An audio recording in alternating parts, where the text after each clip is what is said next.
The रक्षक episode 31 to 40। नमस्ते मित्रों, हमारा पॉकेट ऑडियो बुक और एम नॉवल स्टोरी चैनल में सवाल है। यहाँ रोमांचक, रहस्य, जज्बात छू लेने वाला स्टोरी मिलेगा। अगर स्टोरी पसंद आया होगा तो लाइक और सब्सक्राइब कर देना यार। चलिए शुरू करता मस्त स्टोरी, चलिए शुरू करते हैं। रुद्र ने शर्त जीत ली थी और शर्त के मुताबिक अब विक्रांत रुद्र को मर्सिडीज की कार गिफ्ट करने वाला था।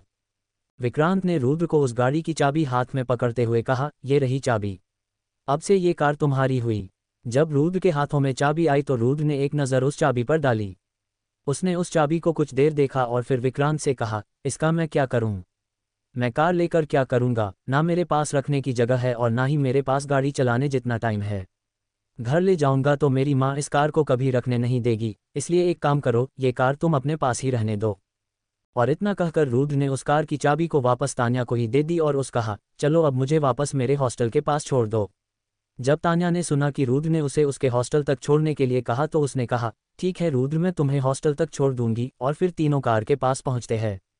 रुद्र और तान्या गाड़ी में बैठ जाते हैं। रुद्र विक्रांत को बाय कहता है और गाड़ी चल पड़ती है। गाड़ी के अंदर बिल्कुल सन्नाटा होता है, किसी के मुंह से एक शब्द नहीं निकलता। रुद्र बस एक दो बार तान्या को अपने हॉस्टल का रास्ता बताने के लिए मुंह खोलता। कुछ देर बाद जब दोनों हॉस्टल पहुंच जाते हैं तो रुद्र तान्या को बाय कहकर अपने हॉस्टल के अंदर जाने लगता है। तान्या रुद्र को जाता हुआ देखती है। रुद्र के चले जाने के बाद तान्या एक चैन की सांस लेती है और गाड़ी स्टार्ट करके वापस विक्रांत के विला जाने लगती है। यहाँ रुद्र जब अपने रूम में घुसता है तो देखता है कि उसके तीनों दोस्त वहीं बैठकर रुद्र का इंतजार करते हैं। रुद्र अंदर जाता है और अपने कपड़े बदलने लगता है। कपड़े बदलकर रुद्र उन सभी के पास बैठ जाता है। अब रुद्र अपने साथियों से कहता है, अब पूछो किसके क्या सवाल है। रुद्र ने जब कहा कि वो उनके सारे सवालों के जवाब देगा तो एक एक करके तीनों ने अपने अपने सवाल पूछने शुरू किए। क्लोज। सबसे पहले श्याम ने रुद्र से सवाल किया, कौन थी वो? जिस पर रुद्र ने सीधा सीधा जवाब देते हुए कहा, वो इंडस्ट्रियलिस्ट विक्रांत खुराना की मैनेजर थी। जब तीनों ने सुना कि वो लड़की इतने बड़ी इंडस्ट्रियलिस्ट की मैनेजर थी तो सभी के मुंह खुले के खुले रह गए। फिर अपनी हैरानी को एक तरफ रखते हुए राजीव ने पूछा, विक्रांत खुराना को तुझसे क्या काम जो उसने तेरे लिए एक गाड़ी ही भिजवा दी? रुद्र ने कुछ सोचते हुए उसके सवाल का जवाब दिया, उसने मुझे अपने घर लंच करने बुलाया था। रुद्र का जवाब सुनकर राजीव ने उसको फिर पूछा, उसने तुझे लंच पर क्यों बुलाया? जिस पर रुद्र ने उससे कहा, वो हुआ ये कि कल जब मैं होटल में अपने रिश्तेदार से मिलने गया था तो विक्रांत भी वही था। फिर एक वेटर जब उसके पास ड्रिंक सर्व करने गया तो वो ड्रिंक्स सारे विक्रांत पर गिरने वाले थे। ये तो अच्छा हुआ कि मैं उस समय उसी के पास था और उसे बचा लिया। उसके मुंह से सिगरेट छूटने के वजह से वहां पर आग लग गई थी। ये सब होने के बाद उसने मुझे शुक्रिया अदा करने के लिए मुझे अपने घर लंच के लिए इनवाइट किया था। जब सब ने ये पूरा किस्सा सुना तो उन्हें समझ आया कि रुद्र उस लड़की के साथ क्यों गया था। फिर निशांत ने रुद्र से कहा, तेरा नसीब तो बड़ा ही अच्छा है कि तूने बचाई भी तो किसकी जान? थे बिजनेस टायकून विक्रांत खुराना की। अब तो तेरे अच्छे रिश्ते हो गए होंगे उनसे, जब भी कोई प्रॉब्लम होगी तो हम उन्हीं से मदद ले सकते हैं। रुद्र ने जब निशांत की बात सुनी तो उसने उसे समझाते हुए कहा, यह गलत बात है। भले ही उसने मुझे अपने घर बुलाया, इसका मतलब ये तो नहीं कि हम उसका फ़ायदा उठाएं। रुद्र ने जब ये कहा तो उसके दोस्तों ने भी इस बारे में सोचा, उन्हें भी ये सही नहीं लगा। फिर जब सारी कहा सुनी हो गई तो सब अपने अपने काम में व्यस्त हो गए। ऐसे ही कुछ घंटे बीत गए और रात हो गई। रात को सभी ने खाना खा लिया और सोने के लिए जाने लगे। रुद्र ने सोचा कि उसने कई समय से साधना नहीं किया है और आज उसने अपनी बहुत ऊर्जा खर्च भी की तो उसे थोड़ी साधना कर ही लेनी चाहिए। इतना सोचकर रुद्र अपने दोस्तों के सोने का इंतजार करने लगा। जब सभी गहरे नींद में जा चुके थे तो रुद्र बिना कोई आवाज़ किए कमरे से बाहर निकलकर अपने रोज वाले जगह पर जाता है। वहां पहुंचकर रुद्र साधना के मुद्रा में बैठ जाता है और अपनी साधना शुरू करता है। रुद्र जब गहरी साधना में लीन होता है तो उसके आंखों के सामने एक दृश्य दिखाई देता है। रुद्र देख पाता है कि उस दृश्य में वही कमांडोज होते हैं जो रुद्र को ढूंढ रहे होते हैं। रुद्र देख पाता है कि वो कमांडोज अपने बॉस के पास ही होते हैं। वो उनको अपने खोज की सारी बातें बता रहे होते हैं। उन कमांडोज का लीडर अपने बॉस से कहता है, बॉस, जैसा कि आपने कहा था, हम उस जगह पर जानकारी करने गए। जानकारी के हिसाब से हमें ये पता चला है कि वहाँ पर एक कॉलेज से कुछ स्टूडेंट्स आए थे किसी एक्सपोजर ट्रिप पर, और वो अगले दिन चले भी गए थे। उनके बॉस ने कहा, कौन से कॉलेज से आए थे वो स्टूडेंट्स? खोज करने पर पता चला कि वो स्टूडेंट्स किसी ग्वालियर कॉलेज से थे। फिर ठीक है, तुम सब कॉलेज जाओ और देखो कि वो लड़का वहाँ मिलता है या नहीं, उनके बॉस ने कहा। ठीक है बॉस, अगर हम आज निकलेंगे तो परसों तक पहुंच ही जाएंगे। और वो दृश्य रुद्र के नज़रों से ओझल हो जाता है। भले ही रुद्र को दृश्य दिखना बंद हो जाता है पर वो अपनी साधना बंद नहीं करता।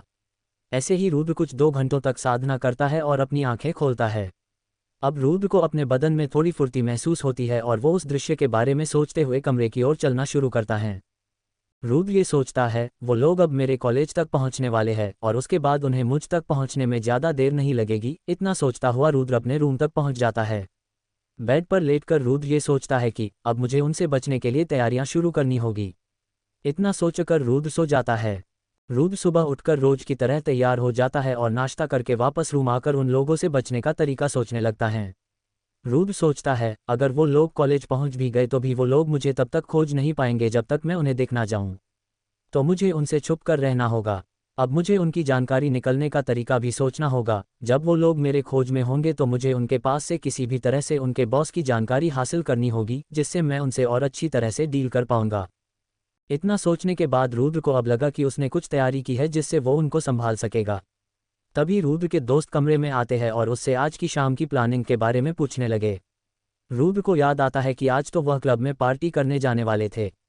रुद्र कहता है कि हम लगभग शाम के 6:30 बजे निकल जाएंगे और कुछ 7 बजे तक पहुंच जाएंगे। फिर 2 घंटे अच्छे से मज़े करने के बाद हम 9, साढ़े 9 तक वापस हॉस्टल आ जाएंगे। ठीक है। सभी ने रुद्र की प्लानिंग से सहमत होकर हामी भरी। अब जब सारी बातें तय हो गई है तो वो शाम के लिए एक अच्छा ड्रेस सिलेक्ट करने लगे। जब सभी ने अपनी तैयारी खत्म कर ली तो उनको बस शाम होने का इंतजार था। ऐसे ही कुछ घंटों बाद शाम भी हो गई। सभी अच्छे से तैयार होने लगे। उनके डिसाइड किए से पर वो 6:30 बजे निकल गए।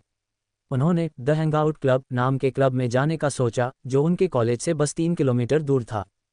क्लब पहुंचकर तीनों ने अपना एंट्री करवाया और क्लब के अंदर चले गए। अंदर घुसते ही उनको एक अलग ही दुनिया देखने को मिली। ये का माहौल ऐसा था कि उनका मन कर रहा था कि वो बस यहीं पर रह जाए। वो आग जाते हैं और बज रहे गाने पर झूमने लगते हैं। वो सब अपनी जिंदगी के सारे स्ट्रेस को कुछ देर भूलकर दिल खोलकर मजा करना चाहते थे और यही सोचकर चारों बिल्कुल खुश होकर नाचने और झूमने लगते हैं। कुछ देर ना जब सब थक जाते हैं तो जूस पीने सब वहाँ के रिफ्रेशमेंट काउंटर पर जाते हैं और अपने लिए 4 जूस ऑर्डर करते हैं। जूस पीने के बाद सभी वापस से नाचने जाते हैं। कुछ देर बाद सभी वापस हॉस्टल जाने के लिए क्लब से बाहर निकल जाते हैं और एक टैक्सी पकड़ लेते हैं। हॉस्टल पहुंचकर चारों खाना खाकर सोने चले जाते हैं। थकावट के कारण तीनों को आसानी से नींद आ जाती है, पर रुद्र उतना थका नहीं होता क्योंकि वो किसी मामूली इंसान की तरह नहीं था। रुद्र रोज की तरह वापस उसी जगह जाता है और ध्यान लगाने बैठता है। रुद्र मन ही मन अपनी अंगीठी से कहता है, हे अंगूठी मेरी मदद करो, मुझे कैसे भी करके अपनी अगली शक्ति को जागृत करने का रास्ता दिखाओ। रुद्र जब अपनी अंगूठी से विनती करता है तो अंगूठी उसे पिछले बार की तरह एक मंत्र देती है, पर यह मंत्र पहले वाले से थोड़ा मुश्किल होता है, जिसे रुद्र को याद करने में ही बहुत समय लगा। रुद्र ने जब उस मंत्र के साथ कुछ 2 घंटों तक साधना की तो उसे अपनी शक्तियों में थोड़ी बहुत बढ़ोतरी नजर आई। रुद्र को लगा कि उसे और ज़्यादा मेहनत करनी होगी।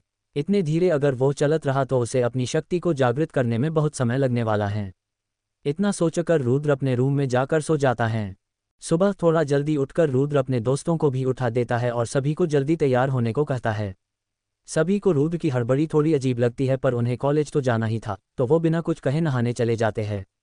नहाकर सब तैयार हो जाते हैं और नाश्ता करने चले जाते हैं। नाश्ता करके चारों कॉलेज के लिए निकल जाते हैं। कॉलेज पहुंचकर रुद्र अपनी क्लास में बैठ जा है। क्लास में बैठ जाम के बाद रुद्र अब यही सोच रहा होता है कि अब उसे बस उन कॉमर्स से बचकर रहना होगा। कुछ देर बाद क्लास में प्रोफेसर आते हैं। उनके हाथ में कुछ बुक्स और पेपर ले बंडल थे। ध्यान से देखने पर सभी को समझ आया कि वो उनका उस दिन का टेस्ट पेपर है। प्रोफेसर अपनी कुर्सी पर बैठे और अपनी बात कहनी शुरू करते हैं, तो स्टूडेंट्स ये रहे आपके टेस्ट पेपर और मैंने सबको मार्क्स दे दिए हैं। मुझे ये जानकर थोड़ा दुख हुआ कि मुझे जिससे उम्मीद थी उसने बिल्कुल भी अच्छा नहीं किया, और मुझे ये जानकर हैरानी हुई कि जिससे मैंने उम्मीद भी नहीं की थी उसने सबसे अच्छे नंबर लाए हैं। और इतना कहकर प्रोफेसर ने एक एक करके सबको पेपर बांटने लगे। रुद्र के दोस्तों को जब अपने पेपर मिले तो उन्हें अपने मार्क्स देखकर बहुत निराशा महसूस हुई। उनमें से किसी को भी 30 मार्क्स के पेपर में से 20 के ऊपर नहीं मिला।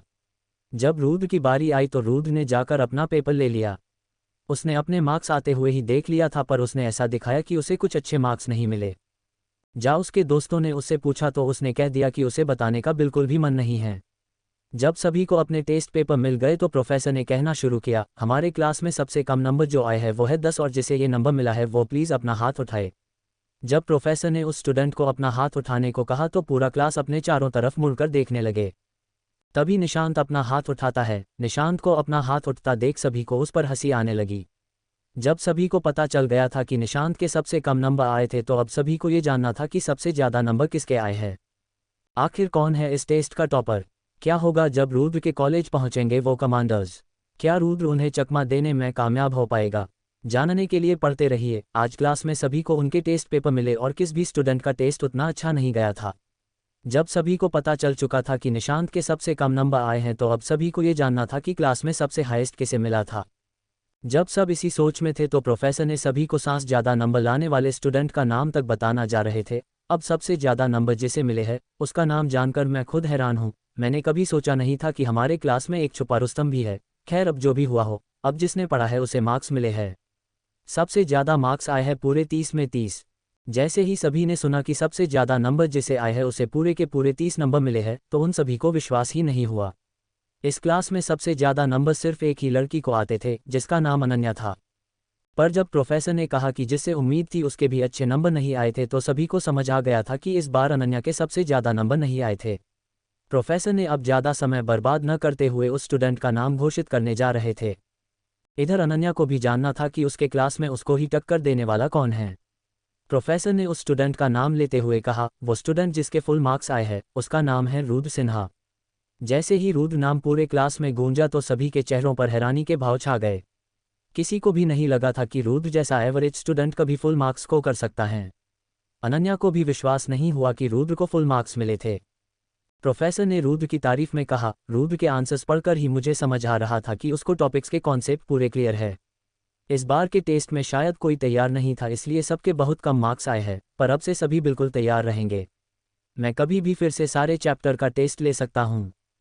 इसके बाद टीचर सबको पढ़ाने लगते हैं। जब टीचर पढ़ा रहे होते हैं तो श्याम रुद्र से कहता है, तूने बताया क्यों नहीं कि तुझे फुल मार्क्स मिले हैं? जिस पर रुद्र ने उन्हें चूसते हुए कहा, मैं सारा मजा खराब नहीं करना चाहता था।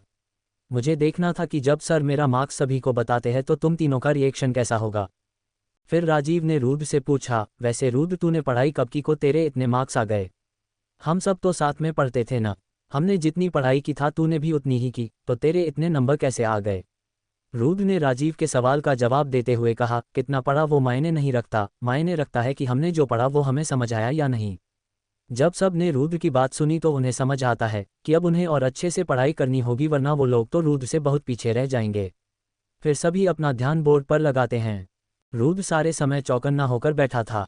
वो भूला नहीं था कि खतरा उसके आसपास ही मंडरा रहा है। पूरा दिन क्लास में ही बिठाने के बाद कॉलेज खत्म होते ही रुद्र हॉस्टल जाने की जल्दी में था। रुद्र नहीं चाहता था कि उसकी सारी शक्तियां जागृत होने से पहले वो लोग उसे पकड़ ले।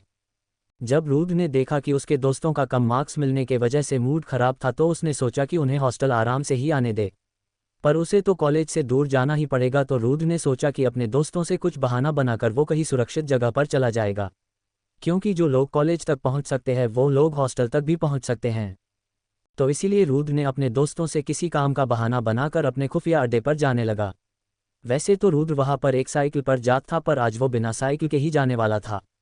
आज रुद्र ने सोचा कि वो एक बार फ्लाइट टेस्ट कर ही लेगा। और फिर रुद्र एक ऐसे जगह पर जाने लगा जहां पर कोई नहीं होगा। रुद्र ने इस बात का ख्याल रखा कि वो अपने मुंह को छुपा कर रखे, इसलिए उसने अपने चेहरे पर एक मास्क लगा ली।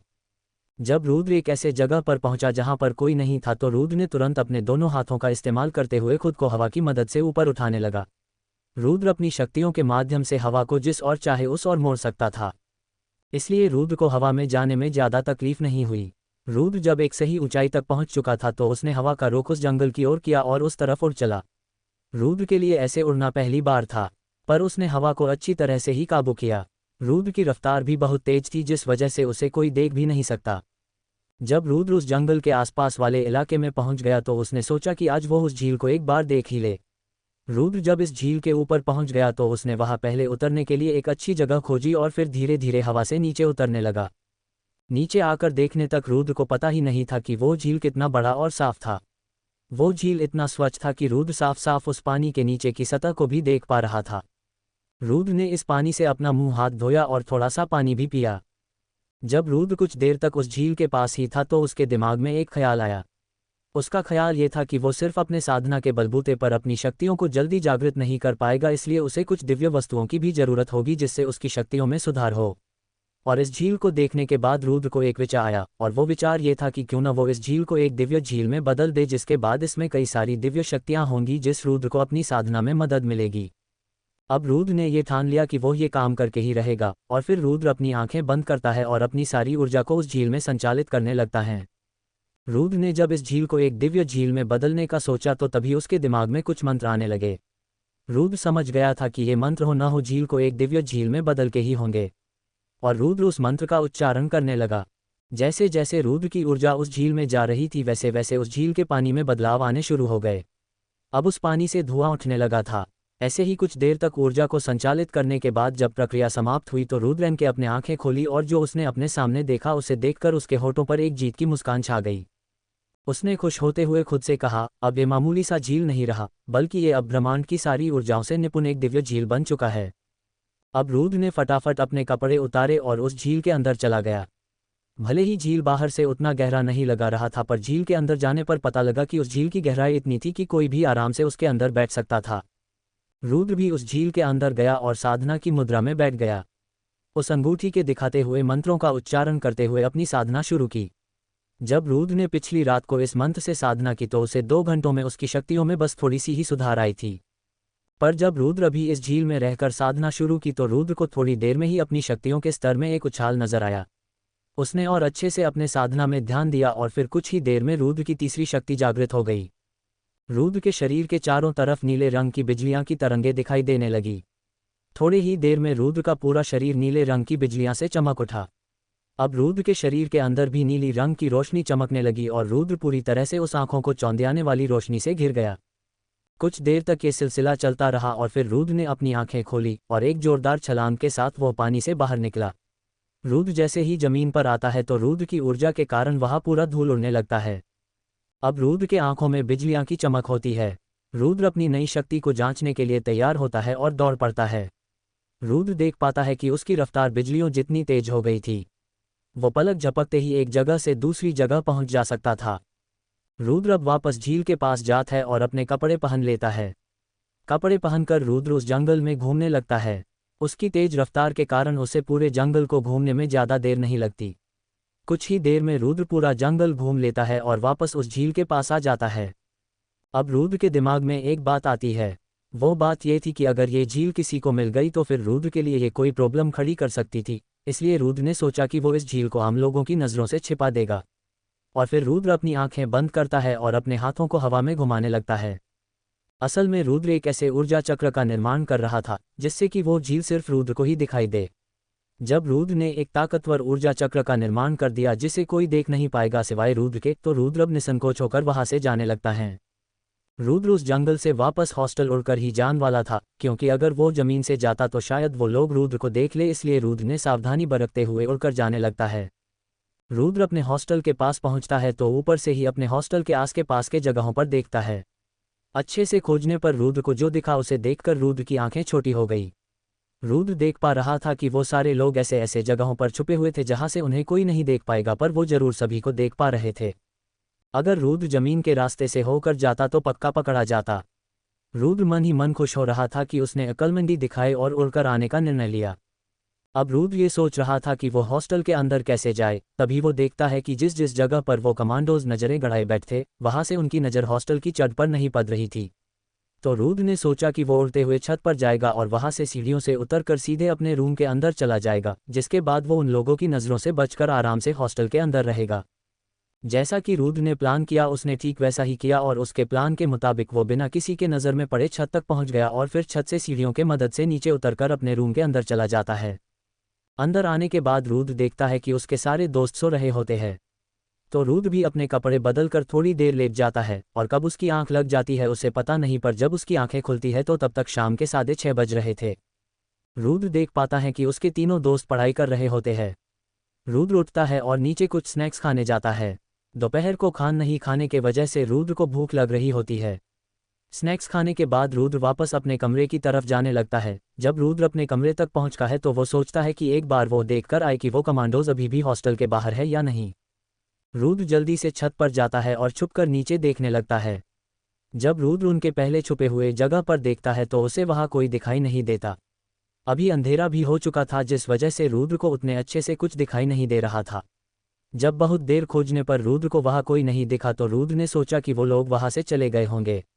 यही सोचकर रुद्र वापस अपने कमरे में लौट जाता है। क्या सच में वो लोग वहां से चले गए? क्या ये उनकी कोई नई चाल है? क्या ये किसी खतरे से पहले आने वाली शांति है? जानने के लिए पढ़ते रहिए। रुद्र ने जब पाया कि हॉस्टल के आसपास कोई नहीं थे तो वो वापस अपने कमरे में चला जाता है। कमरे में आने के बाद रुद्र सोचता है कि वो अब क्या करे। उसके तीनों दोस्त पढ़ रहे होते हैं और रुद्र खाली बैठा होता है। तभी रुद्र का फ़ोन बज उठता है। रुद्र देखता है कि ये कोई नया नंबर है। रुद्र कॉल लिफ्ट करता है तो सामने से एक आदमी की आवाज़ आती है। हेलो रुद्र, मैं विक्रांत बोल रहा हूँ। रुद्र ने जैसे ही सुना कि ये कॉल विक्रांत ने किया है तो वो उससे बात करने के लिए कमरे से बाहर निकल जाता है। बाहर आकर रुद्र विक्रांत से कहता है, हाँ बोलो विक्रांत, क्या बात है? जिस पर विक्रांत ने रुद्र से कहा, मैंने तो बस तुम्हें ये बताने के लिए फ़ोन किया है कि हमारा एग्रीमेंट तैयार है, तुम्हारी साइन करने की देरी है। रुद्र ने जब सुना कि एग्रीमेंट तैयार है तो रुद्र ने विक्रांत से कहा, मैं अभी फ्री हूँ तो क्यों ना मैं अभी तुम्हारे पास आ जाऊँ। विक्रांत ने खुश होते हुए कहा, तो ठीक है, तुम मेरे विला पर आ जाओ, हम वहीं मिलकर सारी बातें करेंगे। फिर रुद्र ने हाँ कहकर फ़ोन काट दिया और अपने कपड़े बदलने रूम के अंदर चला गया। रुद्र जब अच्छे कपड़े पहनकर तैयार होने लगता है तो राजीव उससे पूछता है, अभी कहाँ जा रहा है? तो रुद्र कुछ बहाना सोचा राजीव से कहता है, वो जो मेरे रिश्तेदार आए हुए थे ना, वो आज वापस जा रहे हैं तो मैं उन्हीं को सी ऑफ करने स्टेशन जा रहा हूँ। रुद्र ने ऐसा बहाना बनाया था कि तीनों में से किसी को भी उसकी कही बातों पर शक नहीं हुआ। रुद्र फटाफट कपड़े पहनता है और रूम से बाहर आ जाता है। रुद्र नीचे उतरने के बजाय ऊपर की तरफ जाने लगता है। छत पर पहुंचने के बाद रुद्र एक जोरदार छलांग लगाता है और हवा में उड़ने लगता है। रुद्र इतनी तेजी से उड़ रहा था कि आसमान में वो किसी तोप के गोले की तरह दिखाई दे रहा था। रुद्र कुछ ही मिनटों में विक्रांत के विला तक पहुंच जाता है और उसके विला के गार्डन के पास उतर जाता है। रुद्र उतरने के बाद अपने बाल और कपड़े ठीक करता है और अंदर जाने लगता है। अंदर पहुंचने पर रुद्र देखता है कि विक्रांत हॉल में एक सोफे पर बैठा होता है। उसके पीछे तान्या खड़ी रहती है और विक्रांत के आसपास कुछ लोग बैठे होते हैं। जैसे ही रुद्र अंदर आता है तो विक्रांत खड़ा होता है और रुद्र का स्वागत करते हुए कहता है, वेलकम रुद्र, हम तुम्हारा ही इंतजार कर रहे थे, आओ मैं तुम्हें हमारी कंपनी के बोर्ड मेंबर से मिलवाता हूं। और इतना कहकर विक्रांत रुद्र को सभी से मिलवाने ले जाता है। सबसे पहले विक्रांत एक सीनियर बोर्ड मेंबर के पास जाता है और रुद्र को उनसे मिलवाता है। रुद्र, ये है मिस्टर देवराज मेहरा और ये हमारे कंपनी में तब से है जब से इस कंपनी की शुरुआत हुई। ये कंपनी आज जिस मुकाम पर है वहां तक पहुंचने में उन कुछ हाथों में से इनके भी 2 हाथ थे। रुद्र ने अपना हाथ देवराज मेहरा से मिलाने के लिए आगे किया और दोनों ने एक दूसरे से हाथ मिलाए। फिर रुद्र ने देवराज मेहरा से कहा, आपसे मिलकर खुशी हुई सर, आशा करता हूं कि आपके साथ काम करके मुझे बहुत कुछ सीखने को मिलेगा। देवराज मेहरा को रुद्र का सविनय ब्यावर बहुत पसंद आया और उन्होंने भी रुद्र से खुशी जताते हुए कहा, मुझे भी आशा है कि तुम्हारे साथ काम करके मुझे भी कुछ नया सीखने को मिलेगा। और ऐसे करके विक्रांत ने रुद्र को बाकी सभी से भी मिलवाया और रुद्र ने भी उन सभी से बहुत अच्छे से अपनी जान पहचान बनाई। जब सभी से मिलना हो गया तो सब अपने अपने जगह पर बैठ जाते हैं। अब विक्रांत ने सभी को रुद्र के बिजनेस प्रपोजल के बारे में बताना शुरू किया। जब सभी ने रुद्र की दिव्य गोली के फायदों के बारे में सुना तो उन सभी ने अपने कान खड़े कर लिए। वो सब उस गोली से मिलने वाले फायदों के बारे में सोचने लगते हैं। फिर देवराज मेहरा ने विक्रांत से कहा, अगर ये गोली हमारी कंपनी मार्केट में लॉन्च करती है तो इस दिव्य गोली से हम 1 महीने में पूरा 1 साल जितना प्रॉफिट काम सकते हैं। जब सभी ने सुना तो विक्रांत ने रुद्र से कहा, मुझे इस बात की खुशी है कि रुद्र ने अपने बिजनेस के लिए सिर्फ हमारी कंपनी को ही पार्टनर के रूप में चुना है। अब और ज़्यादा देर न करते हुए हम कॉन्ट्रैक्ट साइन कर लेते हैं। और इतना कहकर विक्रांत ने तान्या के पास से वो एग्रीमेंट के पेपर लिए और रुद्र के हाथों में थमाते हुए कहा, ये लो रुद्र, तुम इन सारे पेपर को अच्छे से पढ़कर सब सही लगे तो ही साइन करना। रुद्र ने ये सुना तो उसने मुस्कुराते हुए विक्रांत से कहा, मुझे तुम पर पूरा विश्वास है, इसलिए मुझे इन पेपर को पढ़ने की जरूरत नहीं पड़ेगी। रुद्र ने इतना कहा और पहन लेकर सारे पेपर्स पर साइन कर दिए।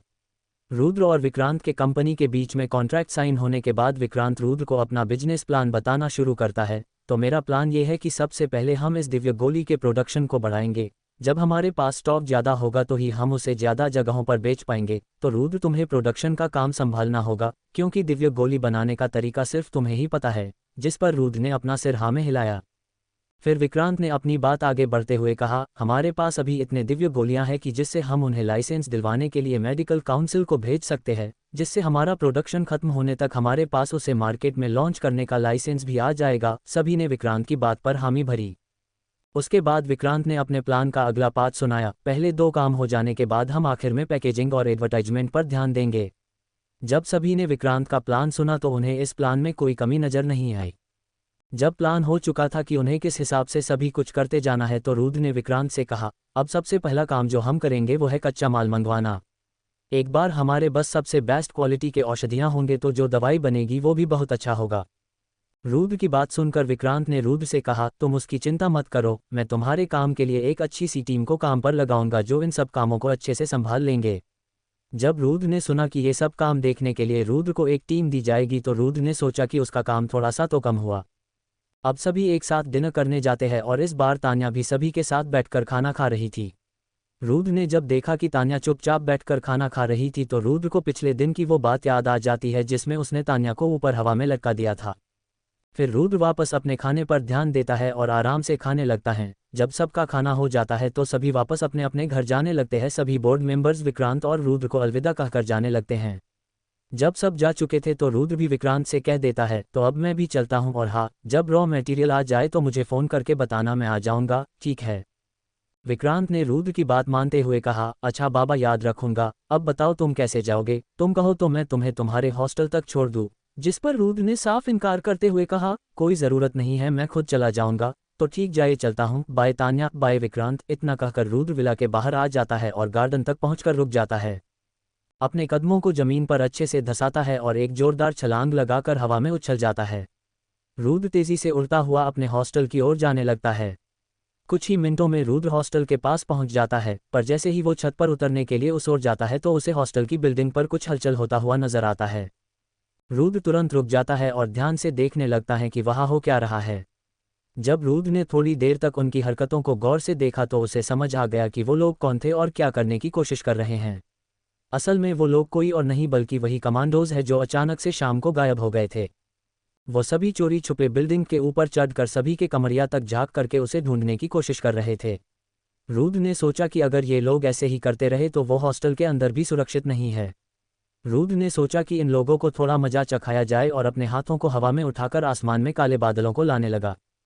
कुछ ही देर में साफ और नीले आसमान में घने और काले बादल छा गए और इसके कुछ पल बाद ही जोरों की गर्जना भी होने लगी। सारे कमांडोज एक पल के लिए अपने काम को रोककर आसमान की तरफ देखने लगे। उनको लगा कि ऐसे समय पर उन्हें ऐसा काम नहीं करना चाहिए और जब वो सभी उतरने ही जा रहे थे कि बारिश शुरू हो गई। जैसे ही बारिश शुरू हुई सभी लोग जल्दी से नीचे उतरने लगे। कुछ तो फिसल भी गए पर उन्हें कोई चोट नहीं आई। जब सब नीचे उतर गए और एक तरफ भाग कर जाने लगे तो रुद्र ने सोचा कि वो लोग अपने खुफिया अड्डे पर ही जा रहे होंगे, तो रुद्र ने उनका पीछा करना शुरू किया। हॉस्टल से कुछ दूरी पर एक खाली जगह है जहां पर उन लोगों ने अपना टेंट लगाकर रखा हुआ था। रुद्र ने सोचा कि ये लोग अगर हॉस्टल के आसपास ही होंगे तो उन्हें वो एक ना एक दिन दिख ही जाएगा। अब RDRA ने सोच लिया कि आज रात को ही वो इनके पास से उस अधेड़ उम्र के आदमी की जानकारी निकलवा कर रहेगा। रुद्र वापस अपने हॉस्टल चला जाता है और अपने रूम के अंदर जाता है। रुद्र देखता है कि उसके तीनों दोस्त अभी भी पढ़ रहे होते हैं। रुद्र को ये थोड़ा अजीब लगता है पर वो अब क्या ही कर सकता है, क्योंकि पढ़ने वाले को वो अब मत पढ़ो करके तो नहीं बोल सकता है ना। यही सब सोचते हुए रुद्र अपने कपड़े बदल लेता है और अपने दोस्तों से पूछता है, क्या तुम सभी ने खाना खा लिया? जिस पर श्याम ने तीनों के तरफ से जवाब देते हुए कहा, हाँ, हम सभी ने खाना खा लिया है, तुझे खाना है तो तू जाकर खा सकता है। फिर रुद्र ने कहा, नहीं यार, मैंने भी बाहर खाना खा लिया है और अब मैं सोने जा रहा हूँ, गुड नाइट सभी को। और इतना कहकर रुद्र अपने बेड पर अपनी आंखें बंद करके लेट जाता है। भले ही रुद्र ने आंखें बंद कर ली थी पर वो बस सोने का नाटक कर रहा था। कुछ एक घंटे बाद तीनों ने अपने अपने किताब बंद किए और लाइट्स ऑफ करके सो गए। रुद्र ने उनके नींद में जाने तक इंतजार किया। जैसे ही तीनों गहरी नींद में चले गए तो रुद्र बिना कोई आवाज़ किए कमरे से बाहर निकल आता है और छत पर चला आया है। छत से रुद्र उड़कर उन कमांडोज के खुफिया अड्डे तक पहुंच जाता है और देखता है कि नीचे क्या हो रहा है। रुद्र देखता है कि सारे कमांडोज अपने टेंट्स में सो रहे थे। रुद्र ने यही सही मौका समझा और धीरे से नीचे की ओर जाने लगा। रुद्र ने पहले टेंट के पर्दे के पास कान लगाकर उनके खर्राटों की आवाज़ सुनी और ये तय किया कि वो लोग नींद में थे या नहीं। जब रुद्र को यकीन हुआ कि वो लोग सो रहे थे तो उसने धीरे से टेंट को खोलना शुरू किया। जब टेंट का चैन उतना तक खुल चुका था जिसमें से रुद्र आराम से अंदर घुस सकता था तो रुद्र अंदर जाता है और उनमें से किसी का फ़ोन खोजने लगता है। थोड़ा बहुत खोजने पर रुद्र को एक कमांडो के तकिए के नीचे एक फ़ोन मिलता है। रुद्र उस फ़ोन को बहुत ही आराम से निकालता है। उसे इस बात का ध्यान रखना था कि कोई उसके किसी हरकत के वजह से जाग न जाए। रुद्र जैसे तैसे करके उस फ़ोन को निकाल लेता है और उसका लॉक भी खुलवा लेता है और बिना कोई आवाज़ किए बाहर आ जाता है। बाहर आकर रुद्र कॉन्टैक्ट लिस्ट में जाता है और वहाँ पर इनके बॉस का नंबर खोजने लगता है। रुद्र को वो नंबर मिल जाता है और वो फटाफट उस नंबर को अपने फ़ोन में सेव कर लेता है। रुद्र का काम अब हो चुका था और वो उस फोन को वापस उस कमांडो के तकिए के नीचे रखकर टेंट का चैन बंद करके वापस अपने हॉस्टल की तरफ जाने लगता है। तभी रुद्र का ध्यान उन लोगों को जीप पर पड़ती है। रुद्र ने बैकअप प्लान के लिए उनके जीप का नंबर प्लेट का भी फोटो ले लिया। अगर उसको उस फोन नंबर से कोई जानकारी नहीं मिली तो वो इस कार के मदद से उनके बॉस का पता लगा लेगा। रुद्र उड़ते हुए वापस अपने हॉस्टल आ जाता है और अपने कमरे के अंदर जाकर सो जाता है। अगले दिन रुद्र फिर से जल्दी उठकर तैयार हो जाता है और अपने दोस्तों को भी उठा देता है। सभी एक साथ नाश्ता करके कॉलेज के लिए निकल जाते हैं। रुद्र पूरे रास्ते चौकन्ना होकर जा रहा था। जब वो चारों कॉलेज तक पहुंचे तो रुद्र ने देखा कि वो लोग अपने कपड़े बदलकर सब जगह पर तैनात खड़े थे। भले ही कोई उन्हें पहचान न पाए पर रुद्र ने उनको अच्छे से पहचान लिया था। पर रुद्र अगर उनके सामने से भी जाता तो उसे वो लोग पहचान ही नहीं पाएंगे, क्योंकि उन्होंने कभी रुद्र को देखा ही नहीं। अब रुद्र कॉलेज के अंदर तक पहुंच गया और उसे अब कोई चिंता नहीं थी और रुद्र अपने क्लास में जाकर आराम से बैठकर प्रोफेसर के आने का इंतजार करने लगता है।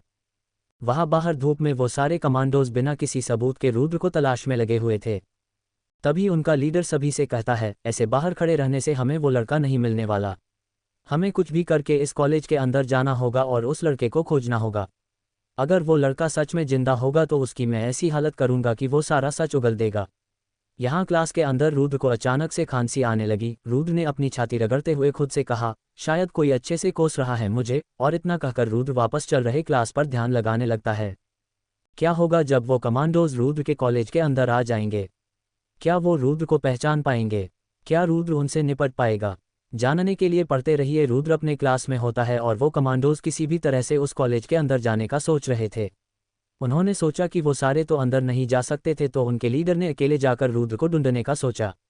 उन्होंने एक प्लान बनवाया कि पहले कुछ कमांडोज एक साथ मिलकर सिक्योरिटी के पास जाएंगे और उससे बातचीत करने लगेंगे। वो सब मिलकर किसी भी तरह से उस गार्ड को अपने बातों में उलझा कर रखना चाहते थे, और जब वो लोग ऐसा कर रहे होंगे तो उनके लीडर पीछे से कॉलेज के अंदर चले जाएंगे। ऐसा ही सोचकर कुछ कमांडोज मिलकर गार्ड के केबिन के पास जाते हैं। वो गार्ड अपने केबिन में बैठकर सारे सीसीटीवी कैमरे पर नजर रख रहा था। एक कमांडो उनसे कहता है, गार्ड भैया जरा सुनिए तो, इस कॉलेज में पढ़ाई अच्छी होती है? जिस पर वो गार्ड अपने केबिन के कंप्यूटर से ध्यान हटाकर खिड़की के पास आता है और उनसे कहता है, क्यों भैया, लिसी का एडमिशन करवाना है? जिस पर वो कमांडो कहता है, हाँ भैया, हमारी बहन का, वो क्या है ना, हमें उसका दाखिला इस कॉलेज में करवाना है, तो इसीलिए हम जानकारी लेने आए हैं। उस गार्ड एक बार उन सभी के तरफ देखा और कहा, ये कॉलेज का सबसे बढ़िया कॉलेज है।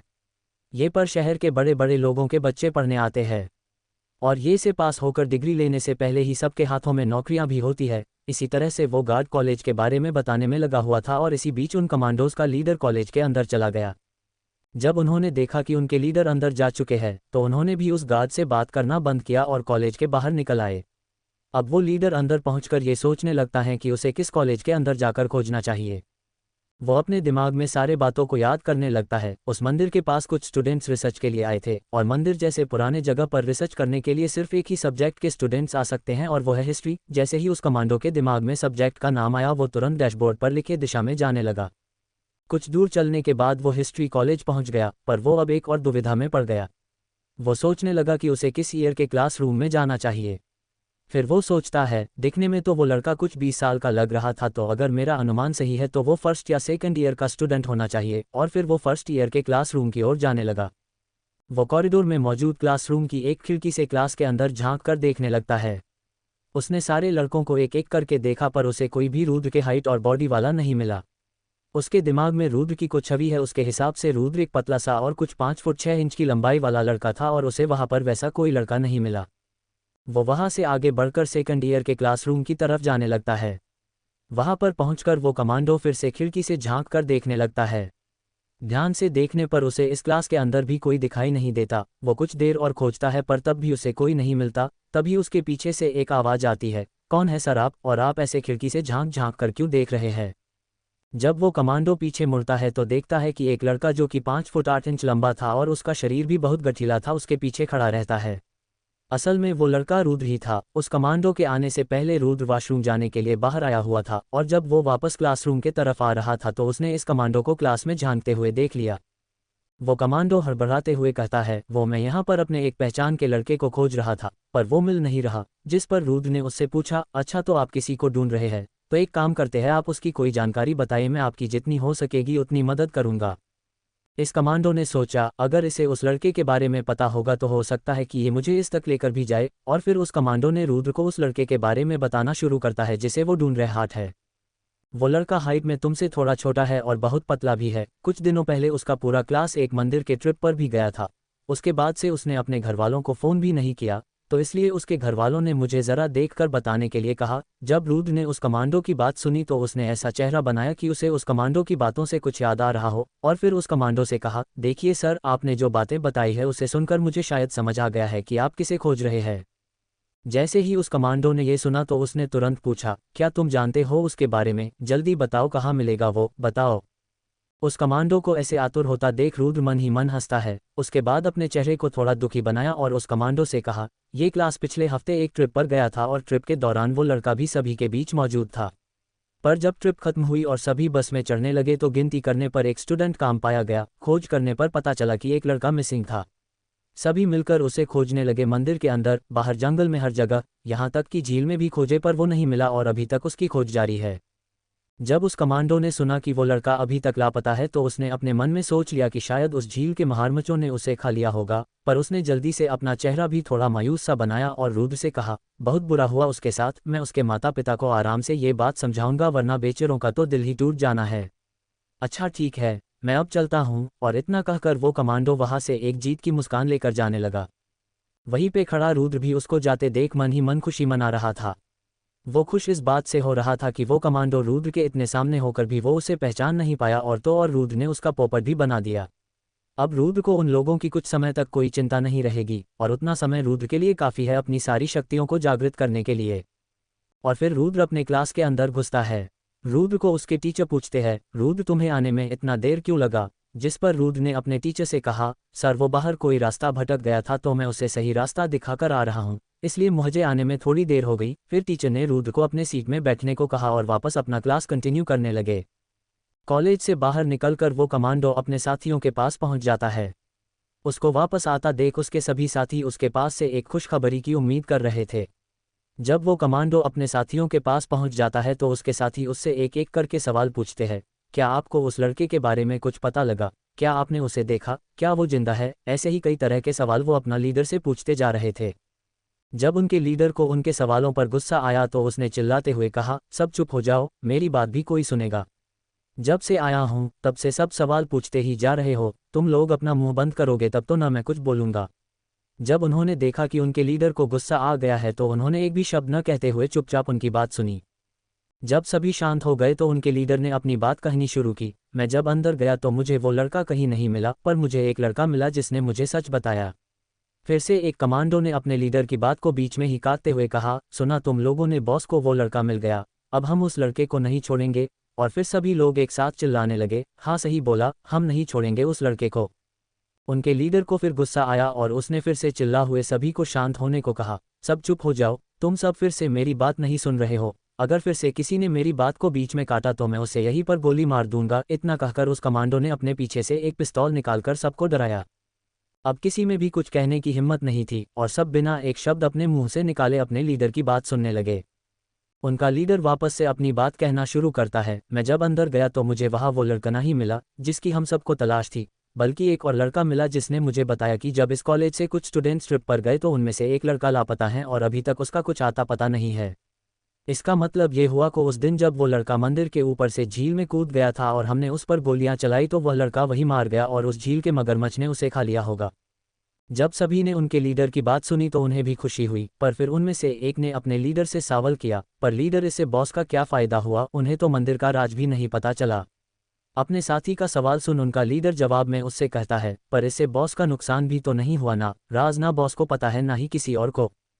अपने लीडर के जवाब से संतुष्ट होकर सभी वापस अपनी गाड़ी में बैठ जाते हैं और अपने खुफिया अड्डे पर जाने लगते हैं। वहां पहुंचकर सभी कमांडोज का लीडर उन्हें अपने अपने सामान को बांध लेने को कहता है। जब सभी अपने सामान बांध लेते हैं तो सब गाड़ी में चादर वहां से वापस अपने बॉस के पास जाने के लिए निकल जाते हैं। यहाँ जब रुद्र का आज का कॉलेज खत्म हो जाता है तो रुद्र देखता है कि सारे कमांडोज कॉलेज के बाहर से गायब हो जाते हैं। रुद्र समझ गया था कि उन्होंने उसकी कहानी पर भरोसा कर लिया था और वापस अपने शहर चले गए। तभी रुद्र को याद आता है कि उसे उस फ़ोन नंबर और गाड़ी के नंबर प्लेट के असली मालिक के बारे में पता लगाना था। रुद्र तुरंत अपना फ़ोन निकालता है और उन दोनों नंबरों को विक्रांत को भेज देता है और उसे कहता है कि उसे इसके असली मालिक के डिटेल्स चाहिए। फिर कुछ देर बाद विक्रांत का मैसेज आता है, ठीक है, आज शाम तक मैं तुम्हें इसके डिटेल्स सेंड कर दूंगा। अब रुद्र को कोई चिंता नहीं थी, वो अपने दोस्तों के साथ वापस अपने हॉस्टल आ जाता है और आराम से खाना खाकर अपने रूम में आराम कर रहा होता है। शाम, निशांत और राजीव तीनों रोज की तरह दोपहर को सो जाते हैं। रुद्र अपने बेड से उठता है और छत पर जाने लगता है। छत पर पहुंचकर रुद्र जंगल की तरफ उड़ान भरता है। रुद्र अपने दिव्य झील के पास पहुंचता है और वहां उतर जाता है। रुद्र अब अपनी अगली शक्ति को जागृत करने में और ज्यादा वक्त ज़ाया नहीं कर सकता। रुद्र तुरंत अपने अपने कपड़े बदलकर सिर्फ एक पैंट में झील के अंदर चला जाता है और साधना की मुद्रा में बैठ जाता है। रुद्र अपनी अंगूठी से कहता है, बता मेरी जादुई अंगूठी, क्या है अगली शक्ति का मंत्र। रुद्र ने जब अंगूठी से अगला मंत्र दिखाने को कहा तो अंगूठी ने रुद्र को एक मंत्र दिखाया और वो बहुत ही ज्यादा बड़ा था, पर रुद्र के लिए उस मात्रा को याद करना कोई मुश्किल काम नहीं था और उसने बिना वक्त गवाए उस मंत्र को एक ही बार में याद करके अपनी साधना शुरू कर दी। रुद्र की साधना के वजह से वहां का पूरा मौसम बदलने लगा, तेज हवाएं चलने लगी, काले बादल छाने लगे, बिजलियां कड़कने लगी। ऐसा लग रहा था कि कुदरत अपना कहर बरसा रही हो। जैसे जैसे रुद्र अपनी साधना करते जा रहा था तो आसमान में गरज रहे बिजलियां भी बढ़ती जा रही थी। जब रुद्र अपनी साधना के चरम पर था तो उस पर एक एक करके आसमानी बिजलियां गिरने लगी। हर अगली बिजली पहले वाले से खतरनाक थी। बिजली रुद्र के शरीर को छूते हुए उसके अंदर समा जा रही थी। कुछ देर बाद जब रुद्र के शरीर पर कुछ हजार बिजलियां गिर चुकी थी तो रुद्र का पूरा शरीर बिजलियां की वजह से चमक उठा। जब बिजलियां गिरना बंद हो गई और मौसम भी वापस पहले जैसा हो गया तो रुद्र ने अपनी आंखें खोली। उसकी आंखों की पुतलियों के जगह अब बस नीली रंग की रोशनी नजर आ रही थी। रुद्र झील से बाहर निकलता है तो वो देखता है कि उसकी शरीर से तेज रोशनी चमक रही होती है। रुद्र थोड़ा दूर चलकर जाता है तो उसे एक बड़ा सा पत्थर नजर आता है। रुद्र अपनी मुट्ठी कसता है और अपनी थोड़ी सी ताकत लगाकर उस पत्थर को तोड़ने की कोशिश करता है। अगर ये पहले वाला रुद्र होता तो शायद इस हल्के से मुक्के से कोई पीछे भी नहीं हटता, पर अभी वाले रुद्र के हल्के से मुक्के में भी इतनी ज्यादा ताकत थी कि वो एक चट्टान को भी चूर चूर कर दे। जैसे ही रुद्र का मुक्का उस पत्थर से टकराया तो वो पत्थर पूरी तरह से चकनाचूर हो गया। रुद्र ने एक ही दिन के अंदर अपनी एक और शक्ति को जागृत कर लिया था और तो और रुद्र के पास अभी भी 5 दिन बचे हुए हैं। अब रुद्र को अपने इन कीमती 5 दिनों को बहुत ही समझदारी से इस्तेमाल करने होंगे। रुद्र फटाफट अपने कपड़े पहन लेता है और जंगल से निकल कर जाने लगता है। पर रुद्र का मन आज इतनी जल्दी वापस जाने का नहीं कर रहा था। रुद्र आसमान की ऊंचाइयों को चुना चाहता था, इसलिए रुद्र आज पहली बार आसमान की सबसे ऊंची जगह पर जाना चाहता था। रुद्र किसी रॉकेट की तरह तेजी से उड़ता हुआ ऊपर जा रहा था। रुद्र अब आसमान के इतने ऊपर पहुंच चुका था कि उसे वहां ऊपर की जगह किसी स्वर्ग की तरह लग रही थी। सामने सूरज था और पक्षियां वापस अपने घर जा रहे थे। पूरा माहौल रुद्र को इतना सुहाना लग रहा था। रुद्र ने मन ही मन सोचा, एक दिन ऐसा आएगा जब मैं और शिवांगी ऐसे ही एक साथ सूरज को इतने करीब से डूबता हुआ देखेंगे। रुद्र को इस सपने के बारे में सोचकर ही बहुत खुशी हो रही थी। रुद्र थोड़ी देर और रुककर फिर वापस नीचे की तरफ आने लगता है। कुछ ही मिनटों में रुद्र अपने हॉस्टल के छत पर पहुंच जाता है। हॉस्टल पहुंचने के बाद रुद्र अपने कमरे में जाता है और अपने दोस्तों को अभी तक सोता देख उन्हें उठाने लगता है। सभी रुद्र के उठाने पर उठ जाते हैं और चाय पीने नीचे जाते हैं। चाय नाश्ता करके सभी वापस कमरे में आ जाते हैं और पढ़ने लगते हैं। रुद्र भी उनके साथ पढ़ लेता है। भले ही रुद्र को सारे चैप्टर्स अच्छे से आते थे, पर उसके दोस्तों को दिखाने के लिए ही सही उसे थोड़ा बहुत तो पढ़ना ही पड़ेगा। ऐसे ही रुद्र 1 घंटे तक पढ़ता है और फिर अपने किताबों को बंद करके अपनी फ़ोन खोलकर देखता है। रुद्र देखता है कि उसके फ़ोन पर विक्रांत का मैसेज आया हुआ था। जब रुद्र ने विक्रांत का मैसेज खोला तो उसने देखा कि विक्रांत ने उसे उस फ़ोन नंबर और गाड़ी के ओनर का नाम और डिटेल्स भेजा है।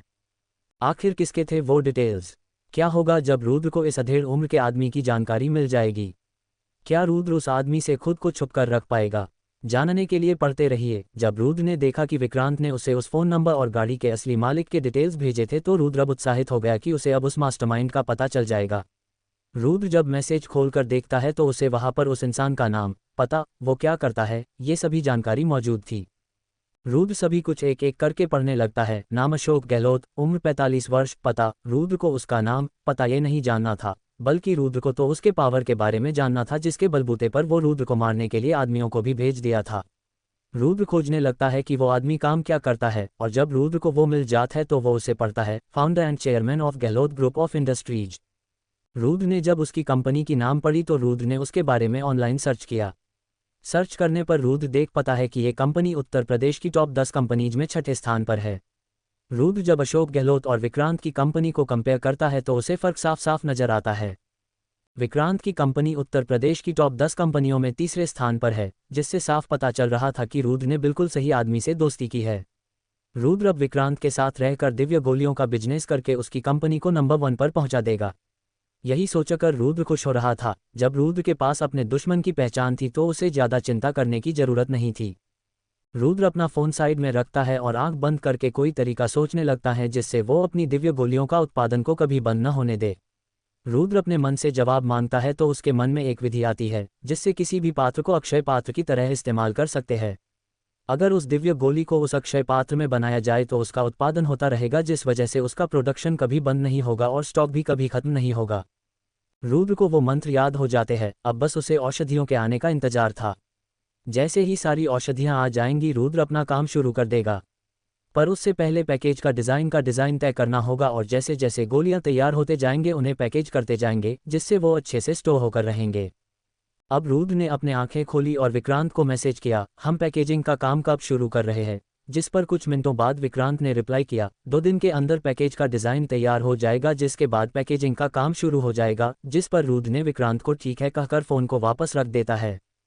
रुद्र को अब कमरे में बहुत बोरियत महसूस हो रहा था, इसलिए से छत पर चला जाता है और वहां बैठ जाता है। आसमान बिल्कुल साफ था और चांद अपनी शीतल रोशनी के साथ चमक रहा था। रुद्र अपनी अंगूठी को देखता है और कहता है, जब से मुझे तुम मिली हो तब से मेरी पूरी जिंदगी बदल चुकी है।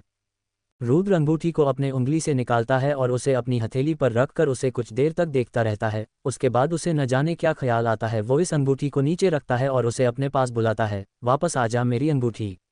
रुद्र के कहने के बाद वो अंगूठी वापस रुद्र की उसी उंगली में आ जाती है जहां पर वो पहले थी। रुद्र ये देखकर समझ जाता है कि उसकी अंगूठी उसके साथ जुड़ चुकी है, जिससे वो अपनी अंगूठी को कहीं से भी वापस बुलाकर ला सकता है। अब रुद्र को और एक ख्याल आता है और वो ख्याल ये था कि अगर वो उस अंगूठी को उतारकर कोई जादू करना चाहेगा तो वो अपनी शक्तियों का इस्तेमाल कर सकेगा या नहीं। यही सोचकर रुद्र अपनी अंगूठी को उतारकर वापस नीचे रख देता है और अपने हाथ में एक आग का गोला बनाने की कोशिश करता है, पर रुद्र नहीं बना पाता है, जिससे ये साबित हो जाता है कि उसकी शक्तियों उसकी अंगूठी से ही जुड़ी हुई है। रुद्र वापस अपनी अंगूठी को बुला लेता है और वहां बैठा रहता है। रुद्र को जब भूख लगती है तो वो वापस नीचे जाकर अपने दोस्तों से खाने को चलने के लिए कहता है। सभी खाने के लिए जाते हैं और खाना खाकर आने के बाद सभी जल्दी सो जाते हैं। सभी के सोने के बाद रुद्र रात को उठता है और हॉस्टल के पीछे वाली जगह पर जाता है। आज रुद्र ने सोच कि वो थोड़ी युद्ध की कला का अभ्यास करेगा। वहां पहुंचकर रुद्र सोचता है कि वो अपने लिए किस तरह का हथियार चुने, और बहुत सोचने के बाद रुद्र को लगा कि उसके लिए एक तलवार सही रहेगी। अब रुद्र अपने एक हाथ को हवा में उठाता है और स्वर्गीय बिजलियों का आह्वान करता है। ऐसा करना पर रुद्र के हाथों में बिजलियां गिरने लगी। कुछ देर में बिजलियों से एक तलवार बनकर तैयार हो गई और अब रुद्र इस तलवार को देखने लगता है। वो तलवार सच में किसी स्वर्गीय हथियार की तरह लग रही थी। चांदी के रंग में वो घटक हथियार बहुत है ज्यादा खतरनाक लग रहा था। उस तलवार के हैंडल के पास एक खाली गड्ढा दिखाई देता है। उस गड्ढे को देखने पर ऐसा लग रहा था जैसे उस जगह पर एक मानी बैठेगी, पर रुद्र के पास तो वैसा कुछ नहीं है। तो रुद्र ने सोचा कि उसे तो बस एक तलवार ही तो चाहिए जो उसे मिल गई। अब उसे इन सब बातों के बारे में सोचकर समय बर्बाद नहीं करना था। रुद्र अब अपने तलवारबाजी के कला की अभ्यास करने लगा। उसके हर एक मूव से जो ऊर्जा की तरंगें पैदा हो रही थी उससे वहां की पूरी जगह पर रुद्र की ऊर्जा का प्रभाव पड़ रहा था। रुद्र के ऊर्जा से वहां पर जुगनू आने लगे। कुछ ही पल में रुद्र के आसपास हजारों जुगनू इकट्ठा हो गए थे। उस रात के अंधेरे में उस जगह पर जुगनुओं की चमक इतनी मनमोहक लग रही थी कि देखने वाले को वहां से हिलने का भी मन नहीं करेगा। रुद्र अपनी आंखें बंद करके बस अभ्यास किए जा रहा था, उसे इन सब बातों का पता ही नहीं था।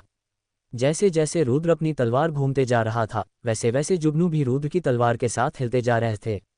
जब रुद्र का अभ्यास पूरा हुआ तो उसने अपनी तलवार को जमीन में अटकाया और अपनी आंखें खोली। जैसे ही रुद्र ने अपनी आंखें खोली तो वह देखता है उसके आसपास इतने सारे जुगनू घूम रहे होते हैं। रुद्र को ये सीन बहुत ही शानदार लगता है और इस जनरेशन के यूथ को तो सभी जानते हैं कि जहां पर अच्छा सा बैकग्राउंड मिल जाता है सभी वही फोटोज और सेल्फीज खींचने लगते हैं।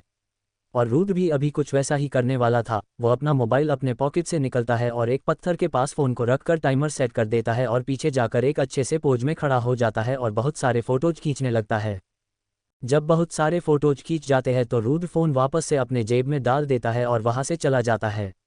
रुद्र अपने कमरे में जाकर सो जाता है और अगली सुबह उठकर कॉलेज के लिए तैयार हो जाता है। सभी दोस्त एक साथ मिलकर कॉलेज के लिए निकल जाते हैं और रुद्र अपने दोस्तों के साथ बातें करने की कोशिश करता है, क्योंकि जब से उन्होंने देखा कि रुद्र के मार्क्स उनसे भी ज़्यादा आए हैं तब से उन तीनों ने रुद्र से ठीक से बात भी नहीं की थी।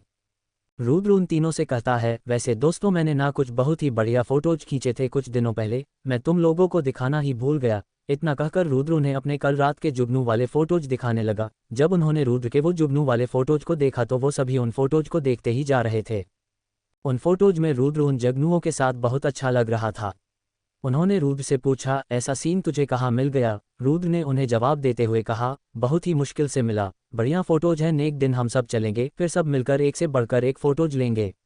रुद्र की बात सुन सभी ने उत्साह में कहा, ठीक है, हम सब एक साथ मिलकर जाएंगे।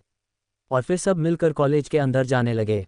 कॉलेज पहुंचने के बाद सभी अपने जगह पर बैठ जाते हैं और कुछ देर बाद प्रोफेसर आते हैं।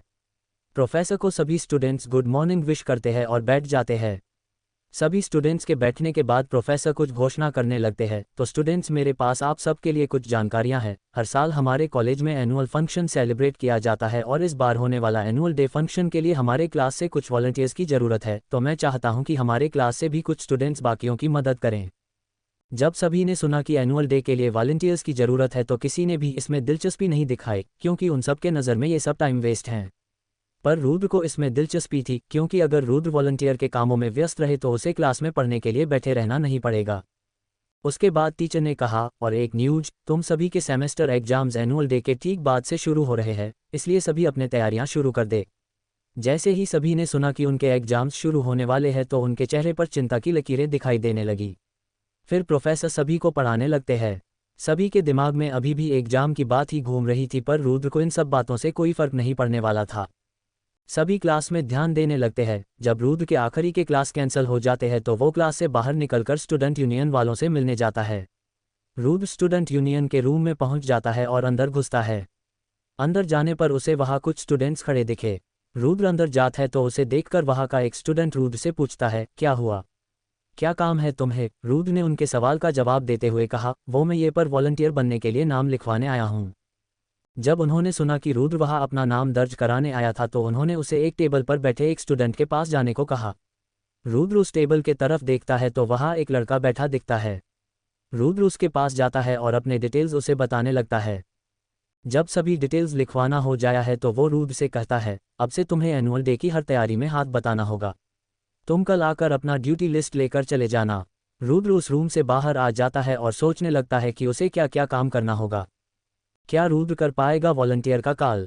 क्या रुद्र से कोई गलती हो जाएगी?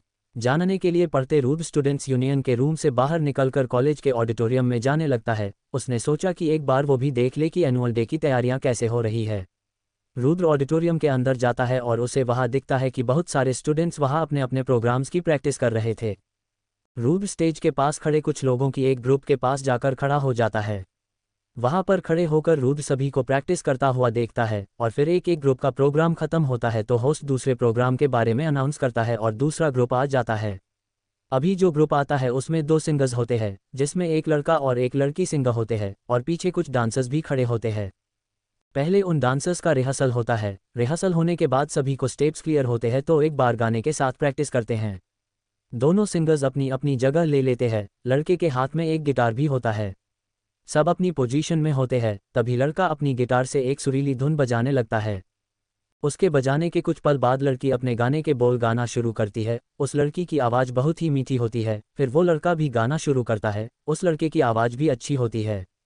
रुद्र उनके गा रहे गाने को सुनता है और फिर धीमी आवाज़ में कहता है, इसकी आवाज़ अच्छी है पर इसके लय और ताल सुर के साथ मेल नहीं बैठ रहे हैं। जैसे ही रुद्र ने ये बात कही तो उसके बगल से एक लड़के की आवाज़ आई। हमें भी वही लगा, सोचा प्रैक्टिस करवाने से सब सही हो जाएगा, पर इसकी सुई वहीं पर ही अटक गई है। रुद्र अपने बगल में खड़े लड़के की तरफ मुड़कर देखता है। वो लड़का भी रुद्र की तरफ देखता है और अपना हाथ रुद्र से मिलने आगे बढ़ाता है।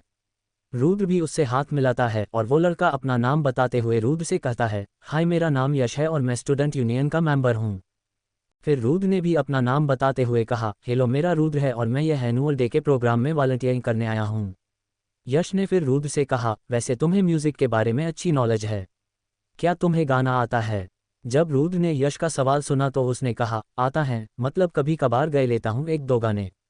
यश ने ये सुना तो वो कुछ सोचने लगता है और फिर एक स्टूडेंट को अपने पास बुलाया है और उससे कहता है, जाओ जाकर इस गाने के लिरिक्स लेकर आओ। वो स्टूडेंट जाता है और फिर कुछ मिनट बाद अपने हाथ में एक कागज़ लेकर आता है और उसे यश को दे देता है। यश उस कागज़ को एक नज़र देखता है और उसे रुद्र को देते हुए कहता है, ये रहे सॉन्ग के लिरिक्स, तुम इसे एक बार अच्छे से याद कर लो और फिर जब मैं तुम्हें स्टेज पर जाने बोलूं तब तुम स्टेज पर जाना और ये गाना गा कर दिखाना। रुद्र ने जब यश की बात सुनी तो उसने यश से कहा, ये तुम क्या कह रहे हो, मैं ये कैसे कर सकता हूँ, भला मैं कैसे गाना गा सकता हूँ, मैंने तो प्रैक्टिस भी नहीं की है। रुद्र की बातें सुन यश उसे समझता है, अभी तो मैंने कहा कि जब तक उनका गाना नहीं हो जाता तुम अपनी तैयारी कर लो, जैसे ही उनका सॉन्ग खत्म होता है मैं तुम्हें बुलाऊंगा और तुम जाकर गाना गा देना।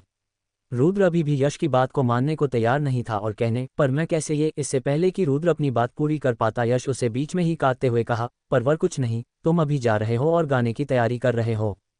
जब मैं बुलाऊंगा तुम बस आकर गाना गा देना, बाकी की चीज़ें मैं संभाल लूंगा। देखो रुद्र, अगर ये गाना तुमने उससे अच्छा गाकर दिखा दिया तो हम उसे हटाकर तुम्हें मेल सिंगर बना देंगे और अगर तुमसे नहीं हो पाया तो भी कोई फर्क नहीं पड़ेगा, जो जैसा चल रहा था वैसा ही चलेगा। रुद्र ने आखिर हार मानते हुए गाना गाने के लिए हाँ कर दिया और एक कोने में जाकर गाना प्रैक्टिस करने लगा। जब कुछ देर बाद स्टेज पर हो रहे गाने के प्रोग्राम का 2 से 3 बार प्रैक्टिस हो गया तो स्टेज खाली होने लगा। यश होस्ट के पास जाकर उससे कुछ देर के लिए आगे के प्रोग्राम्स का प्रैक्टिस रोकने को कहता है और खुद स्टेज पर जाकर वहां पर मौजूद सभी से कहता है, तो दोस्तों अभी कुछ देर के लिए आगे के प्रैक्टिस को बंद किया जा रहा है और मैं चाहता हूं कि अभी एक गाने का ऑडिशन हो। अभी जो सॉन्ग की प्रैक्टिस हो रही थी उसकी फीमेल सिंगर को मैं स्टेज पर बुलाना चाहूँगा। जो लड़की अभी थोड़ी देर पहले स्टेज पर गा रही थी वो ये अनाउंसमेंट सुनकर बैक स्टेज से वापस आती है। जब वो लड़की स्टेज पर पहुंच जाती है तो यश ने रुद्र को बुलाते हुए कहा, अब और देर न करते हुए इस ऑडिशन को शुरू करते हैं, रुद्र स्टेज पर आ जाओ। जैसे ही रुद्र देखता है कि यश उसका नाम पुकार रहा है तो रुद्र थोड़ा नर्वस हो रहा था, पर फिर रुद्र ने खुद को समझते हुए कहा, इतना क्यों घबरा रहा है तू, ये तो बस एक ऑडिशन ही तो है, तुझे बस जाना है और एक गाना गा देना है। ऐसे खुद को हिम्मत देकर रुद्र स्टेज पर चढ़ता है और यश के बगल में खड़ा हो जाता है। यश एक गिटार मंगवा कर रुद्र को थमाते हुए कहता है, डरने की कोई बात नहीं है और अपना बेस्ट देना। इतना कहकर यश स्टेज से उतर जाता है और फिर रुद्र अपने कॉलम में माइक को अच्छे से सेट कर लेता है। जब दोनों सिंगर्स तैयार होते हैं तो रुद्र एक लंबी सांस लेता है और गिटार बजाना शुरू करता है। जैसे जैसे रुद्र गिटार पर अपने उंगलियों को फेरता वैसे वैसे उससे एक मधुर धुन निकलती। वहाँ खड़े सभी लोग जब रुद्र को इतना अच्छा गिटार बजते हुए देखते हैं तो सब एक दूसरे से कहने लगते हैं, भाई ये तो राजदीप से भी अच्छा गिटार बजा रहा है। तभी गाना शुरू होता है। पहले वो लड़की अपने गाने के लाइंस गाना शुरू करती है और जब रुद्र की बारी आती है तो सभी उसके तरफ उत्साह से देखने लगते हैं कि कहीं कोई चमत्कार ना दिख जाए। जैसे ही रुद्र ने गाना शुरू किया तो सभी की आंखें खुली की खुली रह जाती है, क्योंकि रुद्र जितना अच्छा गिटार बजा रहा था उससे भी अच्छा गाना भी गा रहा था। सब रुद्र की सुरीली आवाज़ की धुन में खोसे गए थे। वो लड़की भी खुश थी क्योंकि एक गाने को परफेक्ट बनाने के लिए एक परफेक्ट पार्टनर भी बहुत ज़रूरी होता है और उस लड़की को रुद्र उसका परफेक्ट पार्टनर लगा। दोनों की जोड़ी बहुत लाजवाब थी जिस वजह से सभी को वो गाना बहुत पसंद आया। जब गाना खत्म हुआ तो वो पूरा हॉल तालियों से गूंज उठा। रुद्र ने जब देखा कि सभी को उसका गाना पसंद आया तो उसकी सारी चिंता दूर हो गई। यश मुस्कुराता हुआ स्टेज पर आता है और सभी से पूछा है, तो दोस्तों कैसा लगा आपको रुद्र का गाना, जिस पर सभी ने एक साथ कहा, बहुत अच्छा। यश ने उनसे फिर पूछा, तो क्या हम रुद्र को इस सॉन्ग में मेल सिंगर बना दे, जिस पर सभी ने फिर से एक साथ कहा, हाँ। यश ने फिर सबके सामने घोषित किया, तो अब से इस सॉन्ग का मेल सिंगर रुद्र है और इसके बाद वहाँ फिर ताली बजने लगे। जब रुद्र को मेल सिंगर घोषित कर दिया गया तो रुद्र के साथ गाने वाली लड़की रुद्र के पास आती है और रुद्र से कहती है, हाय माई सेल्फ निशा परमार, और रुद्र से हाथ मिलाने के लिए अपना हाथ बढ़ाती है। जैसे ही रुद्र उसे देखता है तो उसके आंखों में ही खो जाता है। उसके हल्के भूरे आंख, सफ़ेद चेहरा, लंबे और सुंदर बाल, गुलाबी होंठ, रुद्र बस उसकी खूबसूरती में ही खो गया। फिर उसे ख्याल आता है कि वो निशा को कुछ ज़्यादा ही निहार रहा था। रुद्र तुरंत अपनी नज़रें उसके चेहरे से हटाता और अपना हाथ बढ़ाकर उससे हाथ मिलाता है और कहता है, हेलो, मेरा नाम रुद्र है। जब दोनों ने अपनी जान पहचान कर ली तो निशा ने रुद्र से कहा, वैसे तुम गाना बहुत अच्छा गाते हो, थैंक गॉड कि वो राजदीप से पीछा छूटा, वरना अगर मैं उसके साथ गाती ना तो मेरा पूरा इमेज खराब हो जाना था। फिर रुद्र ने भी बदले में उसकी तारीफ करते हुए कहा, वैसे तुम भी बहुत अच्छा गाती हो, तुम्हारी आवाज़ बाकी सभी से थोड़ी अलग है। अगर तुम अपना करियर म्यूजिक में बनाना चाहो तो 100% चांसेस है कि तुम एक अच्छी सिंगर बन पाओगी। रुद्र की तारीफ से निशा थोड़ा शर्मा गई और ब्लश करने लगी थी और रुद्र ने भी ये देखा। उसने सोचा कि अब और ज़्यादा आगे बढ़ना सही नहीं होगा कि फिर रुद्र निशा से कहता है, ठीक है फिर मैं जाता हूँ, मुझे यश से कुछ काम है। इतना कहकर रुद्र निशा के पास से जाने लगा। वहां से निकलकर रुद्र यश के पास जाता है और उससे पूछता है, यश मुझे तुमसे एक बात पूछनी थी। यश रुद्र की तरफ देखता है और उससे कहता है, हाँ कहो रुद्र, क्या बात है। रुद्र यश से पूछता है, मुझे ये पूछना था कि प्रैक्टिस के लिए मुझे कब कब आना होगा। यश रुद्र को जवाब देता है, रोज लास्ट के 2 क्लासेस आ जाना है। रुद्र अपने मन में ये सोचकर खुशी मना रहा था कि कम से कम उसे 2 क्लासेस तो करने नहीं पड़ेंगे। अब रुद्र यश से पूछता है, अभी मेरा कोई काम है या मैं जाऊं। जिस पर यश रुद्र से कहता है, फिलहाल तो तुम्हारा कोई काम नहीं है, तुम अभी जा सकते हो और कल टाइम पर आ जाना। रुद्र यश की बात सुनकर वहां से बाहर निकल आता है। बाहर आने के बाद रुद्र बस यूं ही टहलने लगता है। उसके बाद रुद्र पूरे कैंपस में घूमने लगता है। रुद्र ने अभी तक कैंपस को पूरा कभी नहीं घुमा और आज उस मौका मिला। रुद्र चलते चलते केमिस्ट्री डिपार्टमेंट के पास पहुंचता है। वहां पहुंचकर रुद्र को शिवांगी का नाम याद आता है, क्योंकि वो भी केमिस्ट्री डिपार्टमेंट की स्टूडेंट है। रुद्र वहां से निकल ही रहा होता है कि उसे पीछे से एक आवाज़ आती है। पीछे मुड़कर देखने पर वहां शिवांगी और उसके कुछ दोस्त रहते हैं। रुद्र अब शिवांगी से मुंह फेर कर तो नहीं जा सकता था, इसलिए वो रुक जाता है और शिवांगी के आने का इंतजार करता है। जब शिवांगी रुद्र के करीब पहुंच जाती है तो वो उससे कहती है, हाय रुद्र, कैसे हो। रुद्र चेहरे पर हल्की मुस्कुराहट के साथ कहता है, मैं ठीक हूँ, और तुम। जिस पर शिवांगी रुद्र से कहती है, मैं भी ठीक हूँ। वैसे तुम यहाँ क्या कर रहे हो, मुझसे मिलने आए थे, शिवांगी ने रुद्र से पूछा। रुद्र ये सवाल सुन शिवांगी से कहता है, लास्ट के 2 क्लासेस कैंसिल हो गए थे तो सोचा कि कैंपस ही घूम लूं। शिवांगी ने फिर रुद्र को ऊपर से नीचे तक देखा और फिर उसके बॉडी की तारीफ करते हुए कहा, हम लास्ट जब मिले थे तब के और अभी के रुद्र में बहुत फर्क है। पहले तो तुम दुबले से कमजोर से लगते थे, पर अब इतने हैंडसम हो गए हो। रुद्र को वो दिन याद आता है जब वो और शिवांगी एक साथ बाहर निकले थे। साथ में उसे ये भी याद आता है कि कैसे वो राज और उसके साथी उसे मारने आते हैं। रुद्र फिर शिवांगी से पूछता है, ये राज का तुमसे क्या लेना देना है। जैसे ही रुद्र ने शिवांगी से ये सवाल पूछा तो शिवांगी के चेहरा का भाव चिड़चिड़ा सा हो गया। उसने चिढ़ते हुए रुद्र से पूछा, अभी उस बदतमीज इंसान के बारे में क्यों पूछ रहे हो। पता नहीं ऐसा कौन सा चमत्कार हुआ कि वो आजकल मेरे आसपास भी नहीं दिखता, वरना जब देखो मुझे परेशान करने के तरीके खोजता रहता है। जब रुद्र ने सुना कि राज अब शिवांगी के आसपास भी नहीं भटकता है तो उसने सोचा कि उस पर उस दिन के चेतावनी का बहुत अच्छा असर हुआ है। रुद्र यही सोच रहा था कि शिवांगी ने उससे पूछा, वैसे तुम राज के बारे में क्यों पूछ रहे हो। वैसे तो रुद्र शिवांगी को वो रात वाली बात बताना नहीं चाहता था, पर अभी जब उसने पूछ ही लिया है तो उसे बताना ही पड़ेगा। वो क्या है कि जब हम उस दिन मॉल में थे तो राज ने हमें देख लिया था, और तुम्हें हॉस्टल छोड़ने के बाद जब मैं अपने हॉस्टल लौट रहा था तो राज और उसके साथियों ने मुझे रोककर घेर लिया था। पर फिर मैंने उसे और उसके पंटरों को अच्छा मजा चलाया और चेतावनी भी दी कि वो तुम्हें या किसी और को कभी परेशान न करे। जब शिवांगी ने सुना कि रुद्र ने राज को चेतावनी दी थी तो उसे समझ आता है कि अभी राज उसके आसपास भी दिखाई क्यों नहीं देता है। वो रुद्र से पूछती है, तुमने ये सब इसलिए किया ना क्योंकि वो मुझे परेशान करता था, है ना। जब रुद्र ने ये सुना तो उसने हंसते हुए जवाब दिया, ऐसा कुछ भी नहीं है जैसा तुम सोच रही हो। मैंने तो बस उनकी पिटाई की क्योंकि अगर मैं उन्हें पीटता नहीं तो वो मुझे पीट डालते, और चेतावनी इसलिए दी थी क्योंकि मुझे हर लड़की की फिक्र है, चाहे वो तुम हो या तुम्हारे दोस्त या फिर इस पूरे कैंपस में पढ़ने वाली लड़कियां। शिवांगी ने जब रुद्र का ऐसा जवाब सुना तो वो बस मुस्कुराते हुए उसे देखती रह गई। रुद्र ने अपनी घड़ी में टाइम देखा तो पाया कि 2 बजने वाले थे और उसके बाद रुद्र के कॉलेज की भी छुट्टी हो जाने वाली थी। रुद्र शिवांगी से कहता है, अच्छा ठीक है तो मैं चलता हूँ, बाय। इतना कहकर रुद्र अपने कॉलेज की ओर जाने लगता है। शिवांगी बस मुस्कुराते हुए रुद्र को जाते हुए देखते रह जाती है। जब उसकी सहेली उसका नाम जोर से लेती है तो उसे होश आता है। उसकी सहेली उससे पूछती है, कहाँ खो गई तू, टाइम हो रहा है, हमें जल्दी चल। और फिर शिवांगी और उसके सहेली वहां से जाने लगे। रुद्र अपने कॉलेज पहुंचकर क्लास के अंदर जाता है और अपनी सीट पर बैठ जाता है। उसके दोस्त वहां अपने अपने सीट में बैठकर पढ़ाई कर रहे थे। रुद्र ने हैरान होते हुए पूछा, तुम सब पूरे टाइम बस पढ़ाई ही कर रहे थे। जिस पर श्याम ने रुद्र को जवाब दिया, हाँ, क्योंकि एग्जाम्स शुरू होने वाले हैं और एग्जाम्स में कम मार्क्स आए तो घरवालों से गालियां खानी पड़ेगी, जो हम में से किसी को नहीं चाहिए, इसलिए अभी से ही हम तैयारी कर रहे हैं।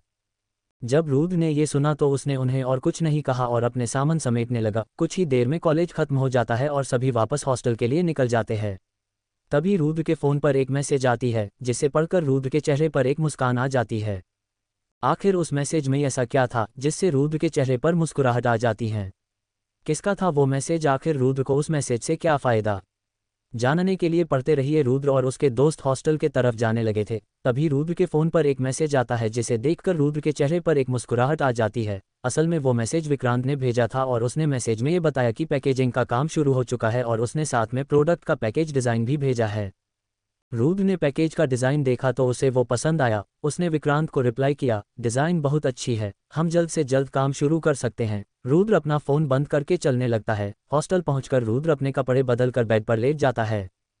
तब तक उसके दोस्तों ने भी अपने कपड़े बदल लिए और वो भी अपने बेड पर लेट गए। फिर राजीव रुद्र से पूछता है, वैसे एक बात बता, तू क्लास से निकल कर गया कहा था। रुद्र ने उसका सवाल सुना तो उसे याद आता है कि उसने अपने दोस्तों को ऑडिटोरियम वाली बात बताई ही नहीं थी और फिर रुद्र उन्हें सारी बातें बताने लगता है। जब सभी को ये पता चलता है कि रुद्र को एनुअल डे के इवेंट के एक प्रोग्राम में सिलेक्ट कर लिया गया है तो वो सब बहुत खुश हुए। उन्हें लगा ही नहीं था कि रुद्र एनुअल से में हिस्सा ले रहा है। उसके बाद रुद्र ने उनसे कहा कि उसे अपने घर में भी फ़ोन करके बताना है, तो इसलिए वो रूम से बाहर चला जाता है। रूम से बाहर आकर रुद्र छत पर जाने लगता है और वहां पहुंचकर रुद्र अपने मम्मी को फ़ोन करता है। उसकी मम्मी फ़ोन उठाती है और कहती है, हाँ बोल, कैसा है, खाना खाया तूने? रुद्र ने जवाब देते हुए कहा, नहीं अभी जाएंगे खाने। मैंने आपको ये बताने के लिए फ़ोन किया कि मैंने इस साल हो रहे एनुअल डे में पार्टिसिपेट किया है और आपको पता है मैंने किस प्रोग्राम में पार्टिसिपेट किया है। रुद्र की दिए खबर से उसकी माँ बहुत खुश हुई और फिर उन्होंने रुद्र से कहा, सच में तूने एनुअल डे के प्रोग्राम में अपना नाम दिया है? किस प्रोग्राम में नाम दिया तूने? जिस पर रुद्र जवाब देता है, मैंने सिंगिंग में अपना नाम दिया है और मैं ही उसमें लीड सिंगर हूँ। रुद्र की बात सुन उसकी माँ खुश होकर कहती है, क्या बोला तूने, उस प्रोग्राम में तू लीड सिंगर है? ये तो बहुत अच्छी बात है, तू अच्छे से प्रैक्टिस करना और बढ़िया परफॉर्मेंस देना। फिर रुद्र ने अपनी माँ से कहा, और एक बात, जब एनुअल डे का इन्विटेशन बन जाएगा तो वो मैं आपको भी दूंगा, तो आपको आना पड़ेगा उस दिन मेरा प्रोग्राम देखने। जब रुद्र ने उनसे ये बात कही तो उसकी माँ ने उससे कहा, ये भी कोई बोलने वाली बात है, मेरा बेटा स्टेज पर परफॉर्म करेगा और मैं न रहूँ, ऐसा हो ही नहीं सकता।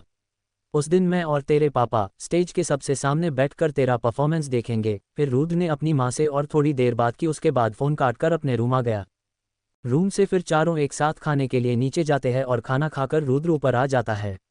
ऊपर आने के बाद रुद्र सोचता है कि वो आज क्या करे। वो प्लान करने लगता है कि वो आज दोपहर को जंगल में जाकर क्या क्या काम करेगा। सबसे पहले रुद्र ये तय करता है कि वो पहले अपनी साधना पूरी करेगा और उसके बाद रुद्र ये प्लान करता है कि वो शास्त्रों का अभ्यास करेगा। जब रुद्र यही सब प्लान कर ही रहा होता है कि उसके तीनों दोस्त कमरे में आ जाते हैं। सभी कमरे में आकर बैठ जाते हैं और सोचने लगते हैं कि वो क्या करें। जब रुद्र ने देखा कि वो तीनों का आज दोपहर को सोने का प्लान नहीं है तो उसे चिंता होने लगी, क्योंकि अगर वो लोग नहीं सोएंगे तो रुद्र कैसे अपनी साधना करने जा पाएगा। रुद्र उनसे पूछता है, दोस्तों क्या आज तुम लोगों को नींद नहीं आ रही है? जिस पर श्याम कहता है, अरे नहीं यार, आज से हम दोपहर को सोना बंद कर रहे हैं क्योंकि एग्जाम्स के लिए पढ़ाई करना है, इसीलिए आज से दोपहर को सोना बंद। जैसे ही रुद्र ने उसकी बात सुनी तो उसने सोचा कि इस प्रॉब्लम से निकालने के लिए उसे ही अब कुछ करना होगा। इतना सोचकर रुद्र उन तीनों से कहता है, अरे दोस्तों, एग्जाम्स का क्या है, उसके लिए शाम को पढ़ने से हो जाएगा। उसके लिए तुम लोग अपने दोपहर की नींद क्यों खराब कर रहे हो? अगर तुम लोग की नींद सही नहीं होगी तो फिर ध्यान कैसे लगेगा? रुद्र की बात सुन तीनों ने भी इस बारे में सोच और उन्हें जब लगा कि रुद्र की बात भी कुछ हद तक सही है तो उन्होंने भी सोचा कि वे अपनी दोपहर की नींद के साथ कोई समझौता नहीं करेंगे और फिर उन्होंने सोने का निर्णय ले लिया और सब सोने चले गए। जब सब गहरी नींद में जा चुके थे तो रुद्र भी वहां से जाने लगा। वह सीधा छत पर जाता है और वहां से एक ऊंची उड़ान भरकर जंगल की ओर जाने लगता है। जंगल पहुंचकर रुद्र झील के पास उतरता है। झील के पास हर बार की तरह शांति रहती है। रुद्र झील के पास जाता है और अपने कपड़े उतारकर झील में एक पैंट के साथ साधना करने लग जाता है। अंदर जाकर रुद्र साधना की मुद्रा में बैठ जाता है और अपनी अंगूठी से कहता है, हे अंगूठी, मुझे अपनी आखिरी शक्ति को जागृत करने में मदद करो। रुद्र के इतना कहने के बाद उसकी अंगूठी ने उसे अपनी आखिरी शक्ति को जागृत करने का मंत्र दिखाया। रुद्र ने उन मंत्रों को देखा और अपनी पांचवी और आखिरी शक्ति को जागृत करने के लिए साधना शुरू कर दिया। साधना के दौरान रुद्र के शरीर के अंदर से रोशनी प्रज्वलित होने लगी। धीरे धीरे रुद्र की शक्तियों के स्तर में उछाल आना शुरू हुआ। उसे अपने शरीर में कुछ होता हुआ महसूस होने लगा। कुछ ही देर में रुद्र के शरीर के चारों ओर मंत्र घूमने लगे। ये सिलसिला ऐसे ही कुछ देर तक चलता रहा। तभी रुद्र के शरीर के निकले अंग में कुछ चमकना शुरू हुआ। धीरे धीरे करके वह चमक बढ़ रही थी। ऐसे ही साधना करते हुए रुद्र को लगभग 3 घंटे बीत गए और उसके बाद रुद्र के शरीर के नीचे चमक रही चीज अब पूरे तरह से चमकने लगी और फिर वह हुआ जिसके बारे में रुद्र ने कभी सोचा भी ना था। असल में वह चमकने वाली चीज कुछ और नहीं बल्कि मूलाधार चक्र थी, जो कि रुद्र ने अपने इस साधना में जागृत कर लिया था। जैसे ही रुद्र ने अपने मूलाधार चक्र जागृत कर ली, उसने अपने शरीर में कुछ बदलाव महसूस किया, जिससे उसे ये लगा कि उसने अपनी पांचवी शक्ति जागृत कर ली है। और फिर उसने अपने शरीर का मुआयना किया तो उसे अपने शरीर के निचले अंग में कुछ चक्र जैसा चमकता हुआ दिखा। रुद्र जैसे ही अपने चक्र को देखा तो उसे समझ आ जाता है कि वह कुछ और नहीं बल्कि मूलाधार चक्र है, जिससे देखकर रुद्र समझ जाता है कि उसने अपना पहला चक्र जागृत किया है। पर इससे रुद्र को यह भी एहसास होता है कि उसे और 6 चक्र जागृत करने होंगे, उसके बाद ही उसे अपनी पांचवी शक्ति मिल पाएगी। अब रुद्र और ज्यादा देर नहीं कर सकता था क्योंकि अब अमावस आने के लिए ज्यादा दिन नहीं बचे थे। अब रुद्र यह निर्णय ले लेता है कि अब वह दिन रात एक करके अपने सारे के सारे चक्र जागृत करके ही रहेगा, पर अब उसे वापस अपने हॉस्टल जाना था क्योंकि सूरज ढल चुका था और अगर वह ज्यादा देर तक बाहर रहा तो उसके दोस्त उस पर शक करने लगेंगे। आखिर क्या होगा अगर रुद्र अपने सारे चक्र जागृत करने में असफल रहा तो? क्या रुद्र को चक्र को जागृत करने पर उसकी पांचवी शक्ति मिलेगी या फिर उसे और भी बहुत कुछ करना होगा? जानने के लिए पढ़ते रहिए। रुद्र ने अब अपना मूलाधार चक्र जागृत कर लिया है और वो जल्द से जल्द अपने सारे चारों को जागृत कर लेना चाहता है, पर अभी सूरज ढल चुका था, इस वजह से रुद्र को वापस अपने हॉस्टल जाना था। वह फटाफट झील से बाहर निकलता है और अपने कपड़े पहनकर सीधा हॉस्टल के लिए रवाना हो जाता है। हॉस्टल पहुंचकर रुद्र अपने कमरे में जाता है और देखा कि उसके सारे दोस्त पढ़ रहे होते हैं और जैसे ही रुद्र अंदर पहुंचता है तो राजीव उससे कहता है, अच्छा हुआ तू वापस आ गया, चल अब हमारे साथ थोड़ा पढ़ ले। जब रुद्र ने उसकी बात सुनी तो उसने अपने मन में सोचा, अरे भाई मुझे पढ़ने की कोई ज़रूरत नहीं है, मैं तो बिना पढ़े भी एग्जाम में फुल मार्क्स ला दूंगा। पढ़ने की ज़रूरत तो तुम लोगों को है, पर अब मुझे पढ़ाई पर नहीं अपने चक्रों को जागृत करने में ध्यान देना होगा। इतना सोचकर रुद्र राजीव को कहता है, वैसे मेरी पढ़ाई हो गई है, बस एग्जाम के पहले थोड़ा रिविजन करना है, पर मुझे अभी कुछ अर्जेंट काम से बाहर जाना है, इसलिए मैं अभी जाता हूँ। और फिर रुद्र अपने कपड़े बदलकर फटाफट बाहर निकल जाता है। रुद्र ने सोच लिया था कि वह अब इन सब कामों में अपना समय बर्बाद नहीं करेगा और सिर्फ अपनी साधना पर ध्यान देगा, और अभी रुद्र जाने वाला था वापस अपने झील में क्योंकि उससे बेहतर जगह रुद्र के लिए और कोई नहीं थी जहां पर वह जल्द से जल्द अपनी बाकी 6 चक्रों को जागृत कर सकता है। रुद्र तुरंत छत पर चढ़ता है और वहां से तेज गति से झील की तरफ जाने लगता है। रुद्र को अपने पिछले उड़ान में और अभी के उड़ान में बहुत फर्क नजर आ रहा था क्योंकि रुद्र के उड़ने की गति पहले से ज्यादा तेज हो गई थी। पहले रुद्र को कुछ 5 मिनट लगते थे हॉस्टल से झील तक पहुंचने में, पर अब रुद्र को सिर्फ 2 मिनट ही लगे और 2 मिनट के अंदर रुद्र झील तक पहुंच गया था। झील के पास पहुंचकर रुद्र तुरंत अपने कपड़े बदल लेता है और झील में कूद जाता है। अंदर जाकर साधना की मुद्रा में बैठकर रुद्र इस मंत्र का उच्चारण करना शुरू कर देता है। अब रुद्र और तेजी से अपनी साधना करने लगता है। जैसे जैसे वह अपनी साधना करता जाता है वैसे वैसे उसके शरीर के चारों तरफ मंत्रों का चक्र तैयार होता जाता है। अब रुद्र के मूलाधार चक्र के ऊपर एक और चक्र चमकना शुरू करता है। जैसे जैसे रुद्र अपनी साधना में आगे बढ़ता जाता है वैसे वैसे उसके दूसरे चक्र की चमक बढ़ती जाती है। 2 घंटों में रुद्र का दूसरा चक्र यानी स्वादिष्ठान चक्र भी जागृत हो जाता है, पर रुद्र इतने में रुकता नहीं है और साधना करना जारी रखता है। ऐसे करते हुए रुद्र को पूरे 3 घंटे हो जाते हैं और अब उसके तीसरे चक्र की भी चमक दिखने लगती है। जिस गति से रुद्र अपने चक्रों को जागृत कर रहा है, अगर ऐसा ही चलता रहा तो बस कुछ ही घंटों में रुद्र के कुल 4 चक्र जागृत हो जाएंगे। रुद्र का अब तीसरा चक्र भी जागृत होने को चला था और कुछ ही क्षण में रुद्र का तीसरा चक्र यानी मणिपूरक चक्र भी जागृत हो गया। रुद्र को इसी तरह साधना करते हुए अब तक कुछ 5 घंटे होने चले थे और अब रुद्र को वापस जाना चाहिए था। रुद्र पानी से बाहर निकलता है और जैसे ही रुद्र अपने कपड़े पहनने लगता है तो वह देखता है कि उसके कपड़े उसे फिट नहीं बैठ रहे थे। जब रुद्र अपने बाहों को देखा तो उसे जो दिखता है उसे देखकर वह पूरी तरह से चौंक जाता है। उसने देखा कि उसके बाह पहले से भी ज्यादा चौड़े हो गए थे। रुद्र अपने पूरे शरीर को एक बार अच्छे से स्ट्रेच करता है तो उसके शरीर के सारे मसल्स उभर कर बाहर आते हैं। पहले रुद्र का एक बाइसेप भी नहीं था, पर अभी तो उसके पूरे बॉडी का नक्शा ही बदल गया था। अब तो उसके शरीर पर 6 पैक एब्स थे और उसका शरीर पहले से ही मजबूत था। रुद्र जैसे तैसे अपने कपड़े पहनकर हॉस्टल की ओर जाने लगता है। हॉस्टल पहुंचकर रुद्र अपने कमरे में जाता है और कुछ सही कपड़े पहनकर नीचे खाने चला जाता है क्योंकि तब तक उसके दोस्त खाना खाने नीचे जा चुके थे। नीचे पहुंचकर रुद्र अपने लिए एक थाल में खाना ले लेते हैं और अपने दोस्तों के पास जाकर बैठ जाता है। निशांत रुद्र से पूछता है, भाई तू कहाँ गया था और तुझे आने में इतनी देर क्यों लगी? निशांत का सवाल सुन रुद्र ने कहानी बनाते हुए जवाब दिया, वो मैं एनुअल डे के प्रैक्टिस के लिए गया था क्योंकि मैंने अभी अभी ज्वाइन किया था न, इसलिए मुझे अभी बुलाया गया था। रुद्र की बात सुन राजीव पूछता है, कल भी होगा क्या ये प्रैक्टिस? जिस पर रुद्र ने उसे जवाब दिया, नहीं, ये बात आज ही के लिए हुआ था, कल से सिर्फ कॉलेज में लास्ट के 2 क्लासेस को ही प्रैक्टिस होगा। सभी ने रुद्र की बात सुनी और वापस अपना खाना खाना जारी रखा। खाना हो जाने के बाद सभी कमरे में सोने के लिए चले जाते हैं। 1 घंटे बाद जब सभी गहरी नींद में होते हैं तो रुद्र कमरे से बाहर निकलकर हॉस्टल के पीछे वाली जगह पर पहुंच जाता है। वहां पहुंचकर रुद्र साधना के मुद्रा में बैठ जाता है और अपनी साधना वापस से शुरू करता है। रुद्र के पास अब पूरी रात बाकी थी और फिलहाल रुद्र के पास कोई और काम भी नहीं था, जिस वजह से वह अच्छे से साधना कर अपने बाकी चक्रों को जागृत कर सकता था। रुद्र साधना करते जाता है और लगभग 4 घंटों में रुद्र ने अपना अनाहत और विशुद्धि चक्र भी जागृत कर लिया था, पर फिर भी रुद्र रुका नहीं और साधना करना जारी रखा। अगले 3 घंटों में सूरज उगने वाला था और रुद्र के अभी भी 2 चक्र जागृत होने बाकी थे। रुद्र फुर्ती से अपनी साधना करते जा रहा था। ऐसे ही और लगभग 1 घंटा और बीत गया और रुद्र का छठा चक्र यानी आज्ञा चक्र भी जागृत हो चुका था और अब बचा बस एक चक्र जिसे जागृत करने में रुद्र को समय लग सकता था, क्योंकि 7वां चक्र बाकी 6 चक्रों से ज्यादा ताकतवर और शक्तिशाली चक्र था। रुद्र साधना करता गया, उसने अपनी पूरी इच्छा और सत्यनिष्ठा से अपनी साधना जारी रखी और जैसे ही सूरज उगा और उसकी पहली किरण रुद्र पर पड़ी तो रुद्र का पूरा शरीर हवा में तैरने लगा। उसकी अंगूठी से अब भारी मात्रा में शक्ति रुद्र के शरीर के अंदर प्रसारित होने लगी। उसके हर एक रक्त के कण में, हर नस में शक्ति का तेज बहाव हो रहा था। उसका पूरे शरीर में मौजूद हर नस में बिजली की तरह दिव्य ऊर्जा बह रही थी। इस समय रुद्र को देखने से ऐसा प्रतीत हो रहा था कि मानो वो कोई टाइम बॉम्ब हो जो कभी भी फट सकता है।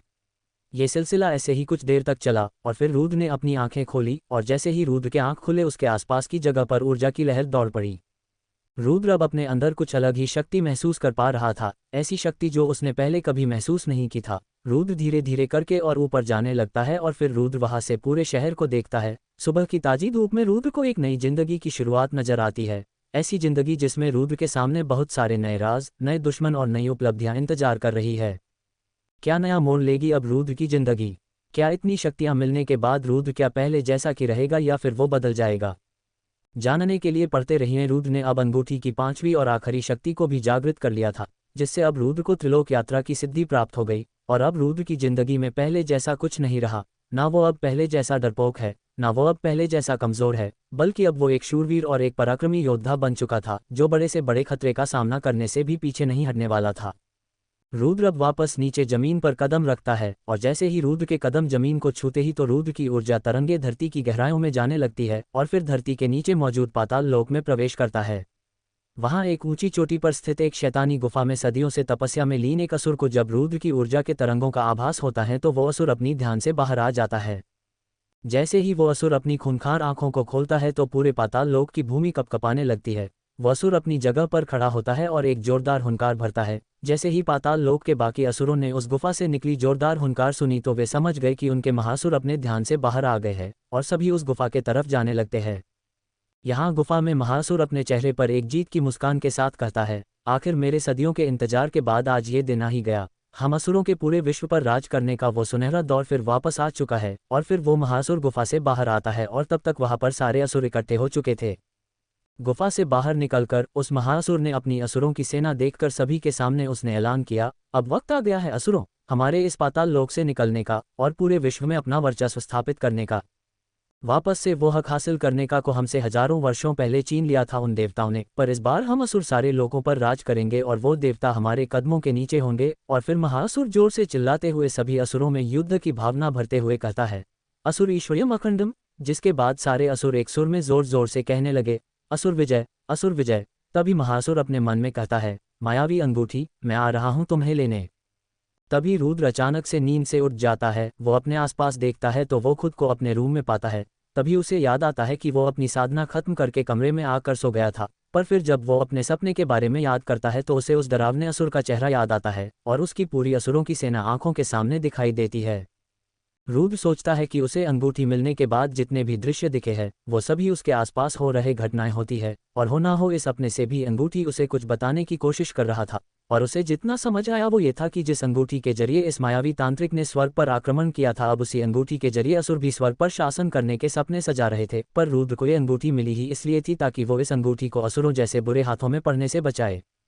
अब रुद्र बिस्तर से उठकर नहाने के लिए बाथरूम की ओर जाने लगता है। जब वो अपने हॉस्टल के सभी लड़कों के सामने से गुजर रहा होता है तो उसे देखकर सभी की आंखें खुली की खुली रह जाती हैं, क्योंकि अभी वाले रुद्र और पहले वाले रुद्र में बहुत फर्क आ चुका था। पहले रुद्र एक नाटा सा लड़का हुआ करता था, पर अब रुद्र एक बहुत ही हैंडसम लड़का बन गया था जिसे देखकर कोई भी लड़की उस पर फिदा हो जाएगी और लड़के बस ऐसी बॉडी के सपने ही देखते रह जाएंगे। रुद्र एक खाली बाथरूम में जाकर नहा धोकर वापस अपने कमरे में आ जाता है और जैसे ही रुद्र के तीनों दोस्त उसका नया रूप देखते हैं तो तीनों के आंखें खुले के खुले रह जाते हैं। तीनों अपने कर रहे काम को रोककर बस रुद्र को ही देखे जा रहे थे। जब रुद्र को एहसास हुआ कि उसके दोस्तों में कोई हलचल सुनाई नहीं दे रही थी तो उसने उनकी तरफ देखा और पाया कि वो अपना काम छोड़कर उसे ही देखते जा रहे थे। रुद्र को समझ आ गया था कि ये तीनों भी उसका ये बदला हुआ रूप देखकर हैरान थे और वो सोचने लगा कि जब उसके हॉस्टल में ही उसे ऐसे रिएक्शन देखने को मिल रहे थे तो फिर कॉलेज में उसे कैसे कैसे रिएक्शन मिलने वाले थे। ये सोचकर रुद्र तैयार होने लगता है। नाश्ता करके रुद्र और बाकी तीनों कॉलेज के लिए निकल जाते हैं। रास्ते में निशांत ने रुद्र से पूछा, अरे रुद्र, कल तक तो तेरा बॉडी फिगर अलग था और आज तो तेरा पूरा बॉडी का लुक ही बदल गया है। ये एक ही रात में इतना ज्यादा बदलाव कैसे आ गया? जिस पर रुद्र ने उनसे कहा, एक दिन में कहा हुआ ये सब? मैं तो बहुत दिनों पहले से ही वर्कआउट कर रहा था, शायद तुम सभी ने ये आज ही नोटिस किया होगा। तीनों ने याद किया कि रुद्र का बॉडी पहले तो ऐसा नहीं हुआ करता था, पर आज इसकी बॉडी इतनी बदल गई है कि ये अच्छे अच्छे को लुक्स के मामले में टक्कर दे सकता है। पर तीनों ने उसे और कुछ नहीं पूछा और कॉलेज के तरफ जाने लगे। कॉलेज के कैंपस में कदम रखते ही सभी स्टूडेंट्स की नज़र रुद्र पर पड़ने लगी। लड़कियां ने जब उसे देखा तो वो देखते ही रह गए। रुद्र ने जब पाया कि सारी लड़कियां उसे भूखी नज़रों से देख रही थी तो उसने वहां से जल्द भाग जाना ही सही समझा। रुद्र अपने कॉलेज पहुंचकर जल्दी से अपने सीट में बैठ जाता है और एक चैन को सांस लेता है, पर तभी उसे खुद पर बहुत सारी नज़रें महसूस होती है। और जैसे ही वो अपने क्लास में नज़रें घुमाकर देखता है तो वो पाता है कि उसके पूरे क्लास की भी वही हालत हो रखी थी। सारे स्टूडेंट्स उसे ही देख रहे थे, पर रुद्र इस बारे में कुछ कर भी तो नहीं सकता था, इसलिए वो बस सबको इग्नोर जैसे तैसे समय काट रहा था। क्या रुद्र अपने इस बदले हुए रूप के वजह से किसी नई मुसीबत में पड़ने वाला था? क्या होगा जब पूरे कॉलेज की लड़कियां हो जाएंगी रुद्र पर फिदा? जानने के लिए पढ़ते रहिए। अब रुद्र बस एनुअल डे की प्रैक्टिस के समय का इंतजार करने लगा और रुद्र के पहले के 2 क्लासेस खत्म हुए। रुद्र ने अपना बैग पैक किया और अपने दोस्तों से कहकर ऑडिटोरियम के लिए निकल जाता है। रास्ते में भी उसे कुछ लोग मिलते हैं जो उसे वैसे ही अजीब नज़रों से देखते हैं। जब रुद्र ऑडिटोरियम पहुंच जाता है तो वो देखता है कि वहां पर पहले से ही कुछ लोग पहुंच चुके होते हैं। रुद्र बैक स्टेज जाने लगता है और वहां पहुंच जाने के बाद वो निशा को खोजने लगता है, क्योंकि वो उसकी पार्टनर थी और उसे ये भी पता होगा कि उन्हें स्टेज पर कब जाना है। वहाँ बहुत सारे स्टूडेंट्स अपने अपने प्रोग्राम्स की प्रैक्टिस करने में लगे हुए थे और उनमें से रुद्र को निशा को ढूंढना था। और कुछ देर यहाँ वहाँ खोजने पर रुद्र को निशा मिल जाती है। वो अपने कानों में हेडफोन्स लगाकर सॉन्ग की प्रैक्टिस कर रही थी। रुद्र सभी के बीच से निकलते हुए निशा तक पहुँचता है और उसके सामने जाकर खड़ा हो जाता है। निशा जैसे ही रुद्र को देखती है वो अपना गाने का आगे का लाइन भूलकर बस उसे ही देखते रह जाती है। वो भी बाकी सभी लड़कियों की तरह बस उसे देखती रह जाती है। जब रुद्र ने देखा कि निशा भी उसे बाकी सभी लड़कियों के तरह देख रही थी तो अब रुद्र परेशान होने लगा। उसने निशा के सामने अपना हाथ हिलाते हुए कहा, ओ हेलो मैडम, कहाँ खो गई? और जब निशा को एहसास हुआ कि वो रुद्र को एकटक घूरे जा रही थी तो उसने बात को संभालते हुए कहा, वो तुम आज पहले से ज़्यादा अलग लग रहे हो ना, इसलिए मैं तुम्हें देखकर याद करने लगी कि तुम हो कौन। रुद्र ने जब निशा की बात सुनी तो उसे समझ आ गया था कि वो अपनी गलती को छुपा रही थी और रुद्र ने भी ऐसा दिखाया कि उसने उसकी बात पर विश्वास कर लिया है। उसके बाद निशा रुद्र से पूछती है, क्या तुमने सॉन्ग की प्रैक्टिस कर ली है? जिस पर रुद्र ने जवाब दिया, नहीं मैंने अभी तक प्रैक्टिस नहीं की है, पर अभी कर लेता हूँ। इतना कहकर रुद्र ने अपने बैग से उस गाने के लिरिक्स निकले और वहीं रखे एक कुर्सी पर बैठकर प्रैक्टिस करने लगा।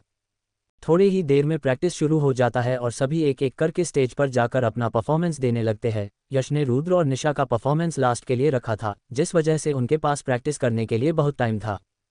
जब उनकी बारी आती है तो रुद्र, निशा और उनके परफॉर्मेंस के सभी डांसर्स स्टेज पर जाने लगते हैं। स्टेज पर पहुंचकर सभी ने अपने आप पोजीशन ले लिए। डांसर्स तैयार हो गए, रुद्र भी अपने गिटार के साथ तैयार था और फिर उनका परफॉर्मेंस शुरू होता है। और पिछले बार की तरह रुद्र ने इस बार भी इस गाने को इतनी बखूबी से गाई कि वहां पर खड़े सभी लोगों को ऐसा लग रहा था कि वो सभी उस गाने में ही रहे हैं और उस गाने में बताई जाने वाली हर एक बात उनसे जुड़ी हुई हो। रुद्र की आवाज़ बहुत ही ज़्यादा मधुर होने की वजह से कॉलेज में जिस किसी को भी रुद्र का गाना सुनाई देता वो सब उसके गाने को सुनने ऑडिटोरियम के तरफ आने लगे। एक एक करके उस ऑडिटोरियम में स्टूडेंट्स भरने लगे और कुछ ही देर में वो ऑडिटोरियम स्टूडेंट्स से भर चुका था और वे सब भी बाकियों की तरह गाने के साथ घुलते चलते गए। जब गाने के आखिर में रुद्र ने गिटार के स्किल्स और अपनी आवाज़ से उस गान में 4 चांद लगा दिए तो वहाँ पर खड़े होकर सुन रहे लोगों के इमोशन भी एक पीक तक पहुँच गए थे। गाना जैसे ही खत्म होता है तो कुछ पल के लिए पूरे हॉल में सन्नाटा पसर जाता है। जैसे ही रुद्र अपनी आंखें खोलता है तो सामने का नज़ारा देखकर उसका दिल एक बार के लिए रुक सा जाता है। उसने कभी सोचा भी ना था कि वो अपने सामने इतने सारे लोगों को अचानक ऐसे देखेगा।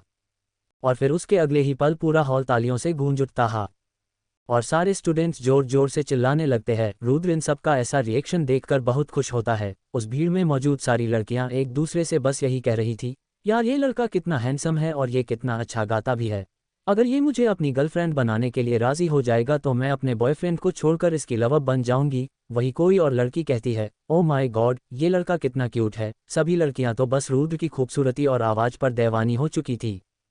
उन सबको थैंक यू बोलकर रुद्र, निशा और सारे डांसर्स बैक स्टेज जाने लगते हैं। बैक स्टेज पहुंचकर रुद्र गिटार को अपने गले से उतारकर एक तरफ रखकर बैठ जाता है। तभी निशा रुद्र से कहती है, वैसे तो कल बड़ा बोल रहे थे कि तुम अगर फ्यूचर में और अच्छा गाना गाओगी तो एक बहुत अच्छी सिंगर बनोगी, पर तुम तो अभी ही इतना अच्छा गाते हो कि आज जा लोग तुम्हारा गाना सुनने के लिए पहुंच जा रहे हैं। जब रुद्र ने निशा के मुंह से अपनी तारीफ सुनी तो उसे थोड़ी शर्मान लगी और उसने निशा से कहा, वो तो मेरी खुशकिस्मती है कि मेरे ऊपर माँ सरस्वती की स्पेशल कृपा है और मेरी आवाज़ इतनी सुरीली है। निशा ने रुद्र की बात पर चिढ़ते हुए मुंह बनाया और कहा, अब ज़्यादा शो ऑफ करने की ज़रूरत नहीं है। मैंने तुम्हारी तारीफ इसलिए की क्योंकि तुमने सच में बहुत ही अच्छा गाना गाया था, बस इसीलिए, वरना मैंने अभी तक किसी की भी ऐसे तारीफ नहीं की है। फिर रुद्र ने निशा से हार मानते हुए कहा, अच्छा बाबा ठीक है, मेरी तारीफ करने के लिए शुक्रिया, अब ठीक है। जब तक रुद्र की प्रैक्टिस खत्म हुई तब तक उसके दोस्त जा चुके थे तो रुद्र हॉस्टल की तरफ निकल गया। चलते चलते रुद्र जब उस चौराहे पर पहुंचता है तो उसे वो बूढ़े बाबा की कई बातें याद आती है, और जैसा कि उन्होंने उससे कहा था कि उसे उस अंगूठी की सारी शक्तियों को अमावस से पहले जागृत करना होगा और उसने वैसे किया भी, तो वो अब बाबा को इसके बारे में बताना चाहता था। इतना सोचकर रुद्र ने अपनी आंखें बंद की और अपने मन में श्रद्धा के साथ बाबा को पुकारा, और जैसे ही रुद्र अपनी आंखें खोलता है तो उसके आंखों के सामने वो बूढ़ा व्यक्ति खड़ा दिखता है। रुद्र उनके पास जाकर उनके कदमों को छूता है। बाबा उसे आशीर्वाद देते हैं, यशस्वी भव। उसके बाद रुद्र खड़ा होता है और बाबा से कहता है, बाबा जैसा आपने मुझे कहा था मैंने वैसा ही किया और अब मैं अपनी अंगूठी की सारी शक्तियों को जागृत कर लिया है। जिस पर बाबा ने मुस्कुराते हुए जवाब दिया, मुझे विश्वास था कि तुम ये काम अमावस से पहले करके ही दिखाओगे। उसके बाद रुद्र ने बाबा से पूछा, वैसे बाबा कल अमावस है और आपने बताया था कि कल के दिन मेरे ऊपर कोई बहुत बड़ा खतरा आने वाला है, क्या आपको उस खतरे के बारे में कुछ पता है? बाबा ने रुद्र का सवाल का जवाब देते हुए कहा, खतरा सिर्फ तुम पर ही नहीं बल्कि इस पूरे धरती पर आएगी, पर उन खतरों से सभी को तुम्हें ही बचाना होगा, और वो खतरे कोई मामूली खतरे नहीं होंगे, क्योंकि अगर तुम अपने काम में असफल रहे तो पूरे विश्व को इसका फल भुगतना होगा। इसलिए तुम अब तैयार हो जाओ क्योंकि खतरा कभी भी और कहीं से भी आ सकता है। और इतना कहकर बाबा वहां से जाने लगते हैं और रुद्र बाबा की कई बातों को सुनकर अपने दिमाग में आ रहे खतरे का अनुमान लगाने लगता है। आखिर कौन से खतरे के बारे में बता रहे थे बाबा? क्या रुद्र उस खतरे का सामना कर पाएगा? क्या रुद्र सभी को बचा पाएगा उस खतरे से? जानने के लिए पढ़ते रहिए। अगर आपको स्टोरी पसंद आई हो तो लाइक करें और सब्सक्राइब करें, और हाँ टेलीग्राम लिंक बायो में ज्वाइन कर लीजिएगा। धन्यवाद।